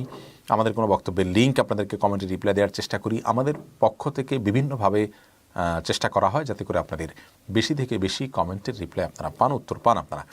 এরপরও যদি আপনাদের উত্তর না পান, তাহলে সেক্ষেত্রে আমরা বলবো আপনারা আশেপাশের আপনার আস্থা এবং নির্ভরযোগ্য মনে হয় এরকম কোনো আলেমের সঙ্গে শরণাপন্ন হয়ে আপনার প্রশ্ন উত্তরটা জেনে নেবেন। এবং আমরা আপনাদেরকে জানিয়ে রাখি যে আমাদের স্বপ্ন আছে আসুন্নাহ ফাউন্ডেশন মসজিদ কমপ্লেক্স, যে আমাদের লালিত স্বপ্ন, সেই জায়গাটি যদি আল্লাহ তাআলা ব্যবস্থা করে দেন, ইনশাআল্লাহ বিদিনিল্লাহ সেখানে আমরা নিয়মিত আপনাদের প্রশ্ন উত্তর দেওয়ার জন্য ওলামা একরাম এবং আপনার বিজ্ঞ মুফতিদের মাধ্যমে আমরা আপনাদের এই সার্ভিসটা দেওয়ার চেষ্টা অব্যাহত রাখবো। আমি নিজেও সেখানে নিয়মিত থাকার চেষ্টা করছি, বাইরের প্রোগ্রামগুলোকে সংক্ষিপ্ত করে। যদি আল্লাহ তাআলা সেই ব্যবস্থা করে দেন, দোয়া করবেন। আশা করছি সেই ব্যবস্থা খুব শীঘ্রই হয়ে যাবে, তখন ইনশাআল্লাহ হয়তো সহজ হবে। ইসলামিক রিমান্ডার আইডি থেকে আপনি লিখেছেন, আমার বাবা ব্যাংক থেকে লোন নিয়ে কাপড়ের ব্যবসা করেন, আমি তাকে বলি সেটা হারাম আয় হবে, কিন্তু আমার বাবা আমার কথা না শুনে আমার আবার লোন নিতে চান। এখন আমি কি করব? আমি তো ছোট একটা মেয়ে, আমি তো হারাম থেকে বেঁচে থাকতে চাই, কিন্তু আমি তো নিজে ইনকামও করতে পারি না। তাহলে আমার কী করা উচিত? আমার ইবাদত কবুল হবে কিনা? আপনি আপনার দায়িত্ব পালন করেছেন প্রিয় বোন। আপনি আপনার দায়িত্বকে আরও জোরালোভাবে এবং বিভিন্নভাবে পালন করার চেষ্টা আপনি করতে পারেন, এটি আপনার করণীয় হবে। এর বাইরে যদি আপনার সকল প্রচেষ্টা আপনি অব্যাহত রাখেন, তারপরও আপনি আপনার বাবাকে নিবৃত্ত করতে না পারেন, ইনশাআল্লাহ বিদিনিল্লাহ আপনার জন্য এটি হারাম হবে না, তার উপরে এটি হারাম হবে, কারণ আপনি তার অধীনস্থ এবং নিরুপায়। আর যদি আপনি নিজে উপার্জনের কোনো সুযোগ থাকে আপনার পর্দা পুশিদার মধ্যে থেকে, তাহলে সেই চেষ্টা আপনার অব্যাহত রাখা উচিত। সাদিয়া সুলতান আপনি লিখেছেন, আজানের সময় কি টয়লেটে যাওয়া যাবে? আজানের সময় টয়লেটে যাওয়া যাবে, কোনো অসুবিধা নেই। আজানের সময় টয়লেটে যাওয়া যাবে না এমন কোনো কথা নেই। যদি আজানের জবাব দিয়ে তারপরে যেতে পারেন তাহলে ভালো, জবাব দেওয়ার আমলটা হয়ে যাবে। ফরিদ হোসেন লিখেছেন, মনে হচ্ছে আপনি অসুস্থ, আল্লাহর কাছে সুস্থতা কামনা করছি। জি ফরিদ ভাই, অনেক দিন থেকে কাশি এত বেশি যে কোনোভাবেই সেটা নিয়ন্ত্রণে আসছে না, বিভিন্ন ডাক্তার দেখাচ্ছি, চিকিৎসা চলছে। দোয়া করবেন আল্লাহ তার জন্য পরিপূর্ণ সুস্থতা দান করেন। অবশ্য এই লাইভে যত কাশি হচ্ছে, এত কাশি তো হয় না। সকালে বৈশাখী টিভির লাইভে ছিলাম, কালকে নেক্সাস টিভির 1 ঘন্টার লাইভে ছিলাম, কখনোই এত কাশি হয় না। দুর্ভাগ্য যে এই ইয়েতে আপনার আমাদের প্রশ্ন উত্তরের এই সেশনের লাইভে অনেক বেশি কাশি হচ্ছে। গত সপ্তাহে হয়েছে, এই সপ্তাহে হয়েছে। দোয়া করবেন আল্লাহ ভরসা ঠিক হয়ে যাবে ইনশাআল্লাহ।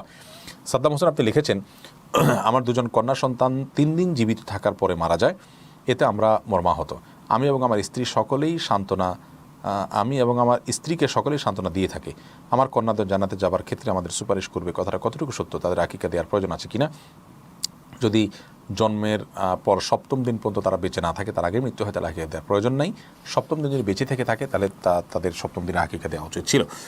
যাই হোক, আপনার সন্তান মৃত্যুবরণ করেছে, তারা আপনার জান্নাতের পথ পরিষ্কারকারী হবে, জান্নাতে অভ্যর্থনা করবে যদি আপনি নিজে ঈমান আমলের মাধ্যমে জান্নাতে যাওয়ার জন্য নিজেকে প্রস্তুত করার চেষ্টা করেন। নবী করিম সাল্লাল্লাহু আলাইহি সাল্লামের একজন সাহাবী, তার ছোট বাচ্চা মৃত্যুর পর তিনি তাকে সান্ত্বনা দিয়ে বলেছেন, তোমার সন্তান যদি তোমার জান্নাতে তোমাকে অভ্যর্থনা করতে আসে তাহলে সেটা তোমার কাছে কেমন লাগবে? তো এই হাদিস থেকে বোঝা যায় যে এই নেয়ামতটি পাওয়া যাবে ইনশাআল্লাহ বিদিনা যদি সবর করা যায়। আরিফুল হাসান আপনি লিখেছেন, যদি কোনো মেয়ে বলে যে আমি দাড়িওয়ালা ছেলেকে বিয়ে করব না, তার ব্যাপারে আপনার মন্তব্য কি? আমি দাড়িওয়ালা ছেলেকে বিয়ে করব না, এই কথা যদি কেউ বলে তাহলে দাড়ির প্রতি বিদ্বেষ, তিনি যদি জানেন এটা নবী করিম সাল্লাল্লাহু আলাইহি ওয়াসাল্লাম সুন্নাহ, তারপরে তিনি এটাকে অবজ্ঞা করেন, অবহেলা করেন, তাচ্ছিল্য করেন, তাহলে সেটার ফলে ঈমান থেকে খারিজ হয়ে যাবেন। আর যদি দায়ের প্রতি বিদ্বেষ নাই তার, বা দায় নবী করিম সাল্লাল্লাহু আলাইহি ওয়াসাল্লামের সুন্নাহ এরকম কিছু তিনি ভালো করে জানেনও না, বরং তিনি মনে করছেন এটা রাখলেও চলে, না রাখলেও চলে, এমন কোনো জরুরি বিষয় না, সেই জায়গা থেকে তিনি এটার প্রতি অপছন্দনীয় থাকার কথা বলেছেন, তাহলে এর ফলে বেঈমান হয়ে যাবেন না, কিন্তু সন্দেহাতীতভাবে এটাও অত্যন্ত গর্হিত একটি বিষয়। আল্লাহ তাআলা আমাদেরকে হেদায়েত দান করুন, আমরা যেন আমাদের রুচিগুলোকে কোরআন হাদিসের রুচিতে পরিবর্তন করতে পারি। আয়না তনি আপনি লিখেছেন, শীতকালে কি মেয়েরা জ্যাকেট করতে পারবে? কোনো অসুবিধা নেই। মেয়েদের পোশাক মেয়েরা পরবে, পুরুষদের পোশাক পুরুষরা পরবে। তবে বাইরে যখন বের হবে, বিশেষ করে আপনার পুরুষের বেশভূষা বা পুরুষের পোশাক আশাক যেন না পরে, সেটা খেয়াল মানে তাদের সাদৃশ্য যেন না পড়ে। কখনো আপনি ঘরে মনে চাইলে একজন পুরুষের জ্যাকেট পরলেন, চাদর পরলেন, তাতে কোনো অসুবিধা নেই। সচরাচর তাদের বেশভূষা গ্রহণ করে চলা, সেটা হলো নিষিদ্ধ। আর জ্যাকেট পরতে কোনো অসুবিধাই নেই, যে কোনো পোশাকই পরতে পারেন, শরীরে একটা নিষেধাজ্ঞা নাই যেহেতু। রোকসানা খাতুন আপনি লিখেছেন, মুসলিম কিছু সমাজে বিয়েতে মালা উভয়ে বদল করতে দেখা যায়, ইসলাম এটা জায়েজ আছে কিনা? এটা আসলে আমাদের সামাজিক কালচার বলা যেতে পারে, যে আমরা কোনো বিয়ে যখন পাকাপাকি হয় তো মালা একজনের মালা আরেকজনের দিয়ে, আরেকজনের মালা অপরজনে গ্রহণ করি। এটাতে খারাপ কোনো কিছু নেই, হারাম কোনো কিছু নেই। অতএব এটা মুবাহ এবং জায়েজ একটা কাজ, এটাকে কেউ ইবাদত মনে করেও করে না, বিয়ের মৌলিক অংশ হিসাবে মনে করে, এটা জাস্ট একটা সামাজিক কালচার। সামাজিক কোনো কালচারের সাথে যদি কোরআন হাদিসের কোনো কন্ট্রাডিকশন না হয় তাহলে সেক্ষেত্রে কোনো অসুবিধা নেই। তামান্না ইসলাম তাম্মি আপনি লিখেছেন, স্বামীর সাথে একইভাবে বিবাহ বার্ষিকী পালন করা যাবে কিনা? বিবাহ বার্ষিকী উপলক্ষে স্বামীকে উইশ করা বা কেক কাটা যাবে কিনা? এই দিবস উদযাপনের প্রক্রিয়াটা যেহেতু অমুসলিমদের থেকে এসেছে, সেটি আমাদের জন্য গ্রহণ করা জায়েজ নয় বা উচিত নয়। তবে একাকী আপনার এটা কথা মনে উঠেছে বা কোনো আপনার স্মৃতি মনে পড়েছে, সেগুলো শেয়ার করছেন, ভালো লাগায় কাজ করছে, এরকম কোনো কিছু থাকতে পারে, এটাতে কোনো অসুবিধা নেই। বাকি ঘটা করে এটাকে পালন করা এটা উচিত নয়। স্বামী স্ত্রী একান্তে নিজেরা এই সময়টাকে স্মরণ করলেন, স্মরণ হলো তাদের, তারা আলাপ সালাপ করলেন বা তাদের নিজেদের মধ্যে সীমাবদ্ধ রাখলেন, তাতে কোনো অসুবিধা নেই। ঘটা করে আনুষ্ঠানিকতা করা জায়েজ হবে না। সুইট আপল আশিক এই আইডি থেকে আপনি লিখেছেন, শাড়ি পরে নামাজ হবে কিনা?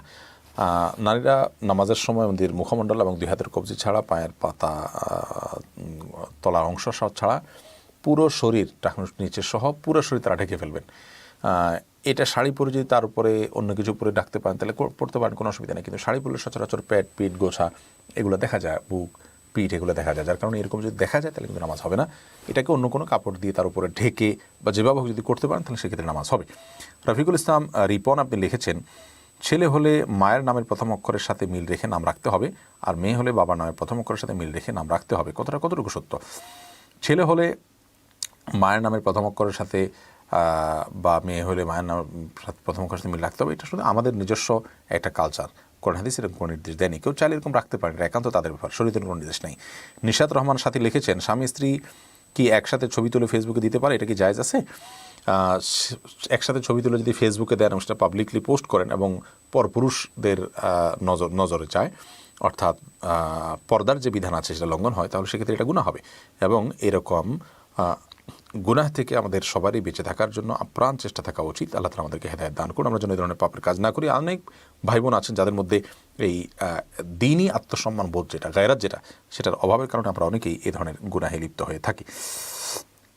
মাইনুল হক আপনি লিখেছেন, কোনো মেয়ে যদি তার মহারণা হিসাবে স্বামীর কাছে এটা চায় যে স্বামীর সামর্থ্যবান হলে তাকে হজ অথবা উমরা করাবে, তাহলে মহারণা হিসাবে কিভাবে কাবিন হবে, অথবা ইসলামকে এই ধরনের প্রতিশ্রুতিকে কাবিন হিসাবে মেনে নেওয়া যাবে? হজ বা উমরা করাবে, হজ বা উমরার টাকাটা তো আসলে আপনার মূল্যটা তো পরিবর্তন হয়, এক এক সময় এক এক মূল্য হয়। এই ধরনের শর্ত দেওয়া যাবে কি না, এই প্রশ্নটা আমরা স্কিপ করছি।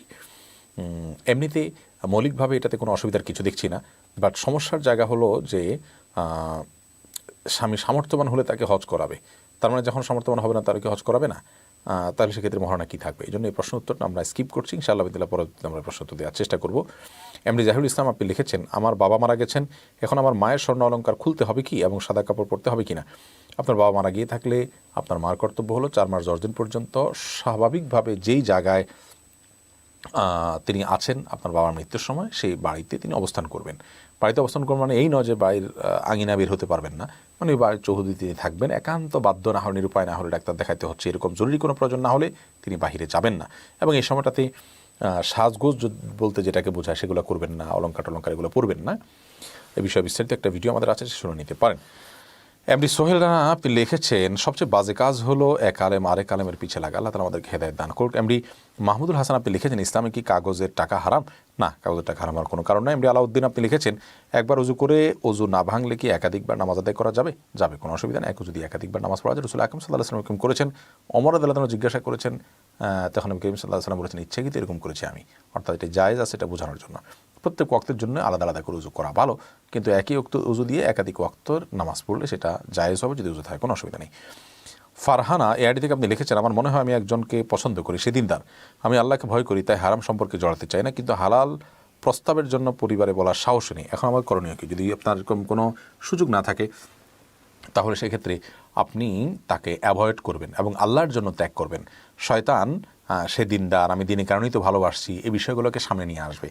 বিয়ের আলোচনা হবে যেদিন পরিবারে বলতে পারবেন, পরিবারের লোকদেরকে সম্মত করতে পারবেন, সেদিন আপনি করবেন। তার আগ পর্যন্ত আপনি নিছক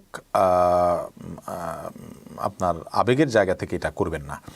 পারুল দাস এআইডি থেকে আমাদের একজন দর্শক লিখেছেন, আমি নিউ মুসলিম, আমি কিভাবে 5 ওয়াক্ত নামাজে মনোযোগী হবে এবং আল্লাহর ভয় ভীত থাকতে চাই, এই জন্য আমার কী করতে হবে তা জানাবেন। দেখুন, আপনাকে প্রথমে আমরা অভ্যর্থনা জানাচ্ছি যে আপনি ইসলামে এসেছেন। আল্লাহর রাব্বুল আলামিন ইসলামের উপর আপনাকে কায়েম দায়েম রাখুন, অটল অবিচল রাখুন। আর 5 ওয়াক্ত সালাতে মনোযোগী হওয়ার জন্য সালাতের আগে মৌলিক একটা বিষয় হলো, আমাদের ভেতরে যখন আখিরাত থাকবে, আল্লাহর প্রতি বিশ্বাস থাকবে, দুনিয়ার মোহ থেকে আমরা যখন নিজেদেরকে পবিত্র রাখতে পারবো, ভোগবাদী চিন্তাভাবনা থেকে আমরা যখন নিজেদেরকে বের করতে পারবো, তখন উঠতে বসতে চলতে ফিরতে সবসময় আল্লাহ তাআলার কথা চিন্তা আমাদের মাথায় থাকবে। নামাজের মধ্যে সেটা ধরে রাখা সম্ভব। আমরা যদি আপাদমস্তক আপনার ভোগবাদের মধ্যে ডুবে থাকি, তাহলে ওই নামাজের সময়টাতে শুধুমাত্র মনোযোগ ধরে রাখাটা আসলে খুব টাফ, এটা মৌলিক কথা। এর বাইরে নামাজের জন্য আপনি মনোযোগের জন্য যা পড়ছেন সেগুলো আপনি বুঝে বুঝে পড়বেন এবং সেগুলোকে আপনার মিনিংগুলোকে মাথায় আনার চেষ্টা করবেন নামাজের মধ্যে, এবং আপনি আল্লাহকে সম্বোধন করছেন সেটা আপনি জেনে আল্লাহকে সম্বোধন করছেন সে মানসিকতা নিয়ে নামাজ পড়ার চেষ্টা করবেন। নামাজের আগে যথেষ্ট আগে থেকে অন্য সমস্ত ব্যস্ততা থেকে নিজেকে সরাবেন, দূরে সরাবেন এবং আল্লাহর দিকে মনোনিবেশ করবেন। ইনশাআল্লাহ বিদিনিল্লাহ মনোযোগ আসবে। ধীরস্থিরতার সাথে, যত ধীরস্থিরতার সাথে প্রত্যেকটা রোকন আদায় করতে পারবেন, ইনশাআল্লাহ বিদিনিল্লাহ আপনার মনোযোগ তত বেশি থাকবে। আর আল্লাহর ভয়ে সন্ত্রস্ত থাকার জন্য আল্লাহ সম্পর্কে জানতে হবে। আপনি কোরআন একটু বুঝে করে পড়ুন। আমি বিশেষভাবে অনুরোধ করবো আপনাকে, কোরআন বুঝে পড়ুন, তাফসীর সহকারে পড়ুন, কোনো একজন আলেমের তত্ত্বাবধানে থাকা সম্ভব হলে সেটা করুন, এবং আপনি আল্লাহর কোরআন যত বেশি বুঝে পড়বেন তত বেশি আপনার ভিতরে আল্লাহর ভয় আসবে ইনশাআল্লাহ বিইذনিল্লাহ। সেই সাথে হাদিসের গ্রন্থগুলো আপনি পড়তে পারেন। এমডি হাসিব আপনি লিখেছেন, আসুন্নাহ ফাউন্ডেশনের একটা মসজিদ তৈরি করার কথা ছিল, সেটা কি তৈরি করা হয়েছে? না, এখনও তৈরি হয়নি। সেটার জন্য আমরা ঢাকা জায়গা খুঁজছি। আপনারা আমাদেরকে জায়গার সন্ধান দিয়ে বা দানের মাধ্যমে সহায়তা করতে পারেন। আমরা ইনশাআল্লাহ এই বিষয়ে ডোনেশন কালেকশন শুরু করব, আপনাদের কাছে প্রকাশ্য ঘোষণার মাধ্যমে। আশা করি আপনারা সবাই অংশগ্রহণ করবেন। জাযাকুমুল্লাহ খাইর। তাসনিয়া করা আপনি লিখেছেন, পায়ে আলতা দিয়ে কি নামাজ হয়? পায়ে যদি কেউ আলতা দেয়, আলতা দিলে তার আলাদা কোনো আবরণ পড়ে না, অসুবিধা নেই, নামাজ হয়ে যাবে। হাফিজুর রহমান আপনি লিখেছেন, অফিস থেকে বাড়ি বরাদ্দ আছে, কিন্তু কর্মী যদি বাসে যাতায়াত করে অর্থ বাঁচায়, সেই জন্য সে অর্থ তার নেওয়া কি বৈধ হবে? অফিস থেকে গাড়ি বরাদ্দ আছে, কিন্তু কর্মী যদি বাসে যাতায়াত করে অর্থ বাঁচায়, এটা আসলে ব্যাখ্যা সাপেক্ষ। আপনাকে অফিস থোক বরাদ্দ দিয়েছে, এটা দিয়ে তুমি কীভাবে তুমি জানো, এরকম যদি হয় তাহলে সেক্ষেত্রে আপনি করতে পারেন। বাসে এসে বাকি টাকা আপনি আপনার পকেটে রাখতে পারেন বা হেঁটে আসেন, এটা আপনার ব্যাপার। আর যদি এমন হয় যে আপনাকে এটার জন্য বিল দিতে হবে, তাহলে আপনি বিল দেন। সেক্ষেত্রে আপনি যদি মিথ্যার আশ্রয় নেন এবং ভুয়া বিল বানান, তাহলে সেটা গুনাহের কারণ হবে। নাদিয়া সুলতান আপনি লিখেছেন, মাসিকের সময় কি আজানের জবাব দেওয়া যাবে? মাসিকের সময় আজানের জবাব দেওয়াতে কোনো অসুবিধা নেই, কারণ এটা এক ধরনের জিকির বলা যেতে পারে। মাসিক অবস্থায় জিকির করা নিষেধ নয়। আয়ান মাহমুদ আপনি লিখেছেন, মহিলার সুদখোরের কি বাবার সাথে জেনার পাপ হবে? সুদখোরের সুদের কারণে ভয়াবহ পাপ হবে, এবং এ পাপের সর্বনিম্ন স্তর কী হবে হাদিস সেটি বর্ণিত হয়েছে। সেটার আবার বিস্তারিত বিশ্লেষণ, একেবারে বিস্তারিত আপনার সেটার ব্যাখ্যায় যাওয়াটা আমার মনে হয় অনুচিত কাজ। ফারাবি ফারাহা আপনি লিখেছেন, ঋতুবর্তী মহিলা কি কাপড় ছাড়া নুরানি কায়দায় স্পর্শ করতে বা পড়তে পারবে? শুধুমাত্র আলিফ বা তাসাই জাতীয় থাকে, কোরআনের অংশ যদি না থাকে বা ভাঙা ভাঙা অংশ থাকে, তাহলে সেক্ষেত্রে ধরতে পারবে, অসুবিধা নেই। আর যদি আমপারা হয়, কোরআন স্পষ্ট কোরআনের সূরা থাকে এবং কোরআনের অংশ থাকে, তাহলে সেক্ষেত্রে সেটা আপনার কোনো কিছু দিয়ে ধরা উচিত, সরাসরি ধরা উচিত না। তানজিনা শারমিন তানমি আপনি লিখেছেন, আমি জীবনে অনেক ওয়াক্ত নামাজ কাজা করেছি, তার হিসেব নেই, কি করতে পারি? আনুমানিক হিসাব বের করবেন, করে এখন থেকে সেটার কাজা করে শেষ করার চেষ্টা করবেন। ইসলাম লাইফ আইডি থেকে আপনি লিখেছেন, মৃত ব্যক্তির সাবান কি ব্যবহার করা যাবে? যাবে, কোনো অসুবিধা নেই। এমডি সিরাজ লিখেছেন, ওজুর পানি থাকার পরও কি তায়াম্মুম করা যাবে? ওজুর পানি আছে, ব্যবহার করতে পারেন, তারপরও তায়াম্মুম করতে পারবেন না। তায়াম্মুম তখন করতে পারবেন যে ওজুর পানি আছে, কিন্তু ব্যবহার করলে আপনি অসুস্থ হয়ে যাবেন, বড় কোনো বিপদের ভয় আছে, বিকল্প কোনো ব্যবস্থা নেই গরম পানি করার, তাহলে সেক্ষেত্রে তায়াম্মুম করতে পারবেন, অর্থাৎ আপনি নিরুপায় হলে তখন তায়াম্মুম করতে পারবেন। সাদিক শাহরিয়া আইডি থেকে আপনি লিখেছেন, কারোর সাথে ভালো সম্পর্ক রাখার উদ্দেশ্যে সালাম দেওয়া কি শিরক হবে? না, মোটেই শিরক হবে না। ভালো সম্পর্ক তো ভালো রাখা ভালো জিনিস। শাহরিয়ার হোসেন লিখেছেন, পছন্দের কাউকে বিয়ে করতে ইস্তেখারা করা যাবে কিনা? যাবে, কোনো অসুবিধা নেই।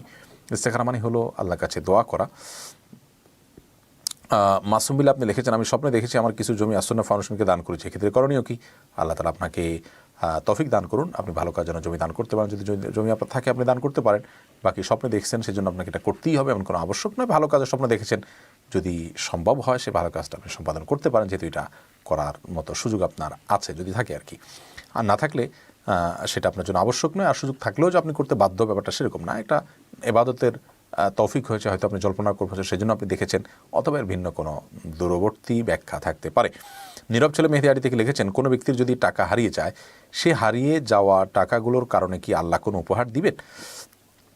কোনো ব্যক্তির টাকা যদি হারিয়ে যায়, সে হারিয়ে যাওয়ার টাকাগুলো হারানোর ফলে তিনি সবর করেন, ধৈর্য ধারণ করেন, কারোর উপরে কুধারণা না করেন। যে কোনো বিপদে মানুষ যখন ধৈর্য ধারণ করে, তার জন্য আল্লাহ তাআলার কাছে বিনিময় প্রাপ্ত হয়, সেই হিসাবে তিনি প্রাপ্ত হবেন ইনশাআল্লাহ বিদিনিল্লাহ।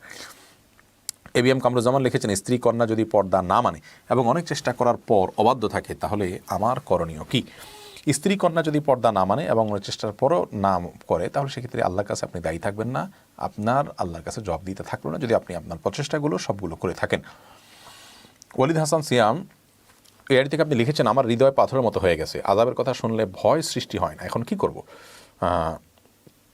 দেখুন, যদি কান্না না আসে, তাহলে হাদিসে আসছে যে ইফাইল্লাম তাবকু ফাতাবাকু, কান্না না আসলে কান্নার ভান করা উচিত। আর সেক্ষেত্রে কান্না কেন আসছে না?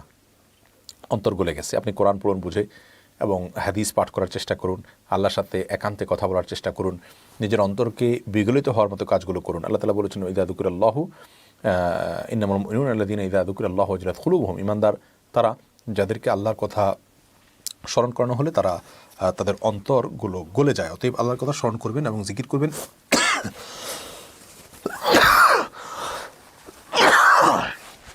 দুঃখিত।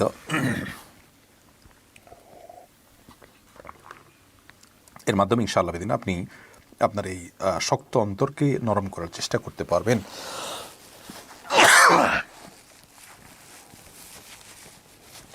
শাহিন আহমেদ তুহিন আপনি লিখেছেন দায়ের একটা দলিল দিলে ভালো হয়, জানতে চাচ্ছিলেন একজন। দায় রাখার ব্যাপারে আপনি সহিহ মুসলিমের 260 নম্বর হাদিস, সহিহ মুসলিমের 259 নম্বর হাদিস এবং বুখারীর 5892 নম্বর হাদিস তাকে দিতে পারেন, যেখানে করিম সাল্লাল্লাহু আলাইহি ওয়াসাল্লাম বলেছেন খালিফুল মুশরিকিন, তোমরা মুশরিকদের ব্যতিক্রম করবে, ওয়াফফিরুল লিহা, এবং তোমরা দাড়িকে লম্বা করবে। অতএব দাড়ি লম্বা করার পরে নবী করিম সাল্লাল্লাহু আলাইহি ওয়াসাল্লাম অনেকগুলো নির্দেশ আছে, এই নির্দেশগুলোর প্রত্যেকটি আমাদের কাছে দলিল হিসাবে গ্রহণযোগ্য হতে পারে। জাযাকুমুল্লাহ খাইর। প্রিয় দর্শক, আজকে দেখতে দেখতে প্রায় শখানেক প্রশ্ন উত্তর আমরা দিয়েছি। আল্লাহ তাআলা তৌফিক দিয়েছেন, জাযাকুমুল্লাহ খাইর। ইনশাআল্লাহ বিদিনিল্লাহ আগামীকাল একই সময়ে দেখা হবে আসন্ন ফোন স্টুডিও থেকে। আল্লাহ তাআলা সে পর্যন্ত আমাদের সবাইকে ভালো রাখুন, সুস্থ রাখুন, নিরাপদে রাখুন। আসসালামু আলাইকুম ওয়া রাহমাতুল্লাহি ওয়া বারাকাতুহু। السنة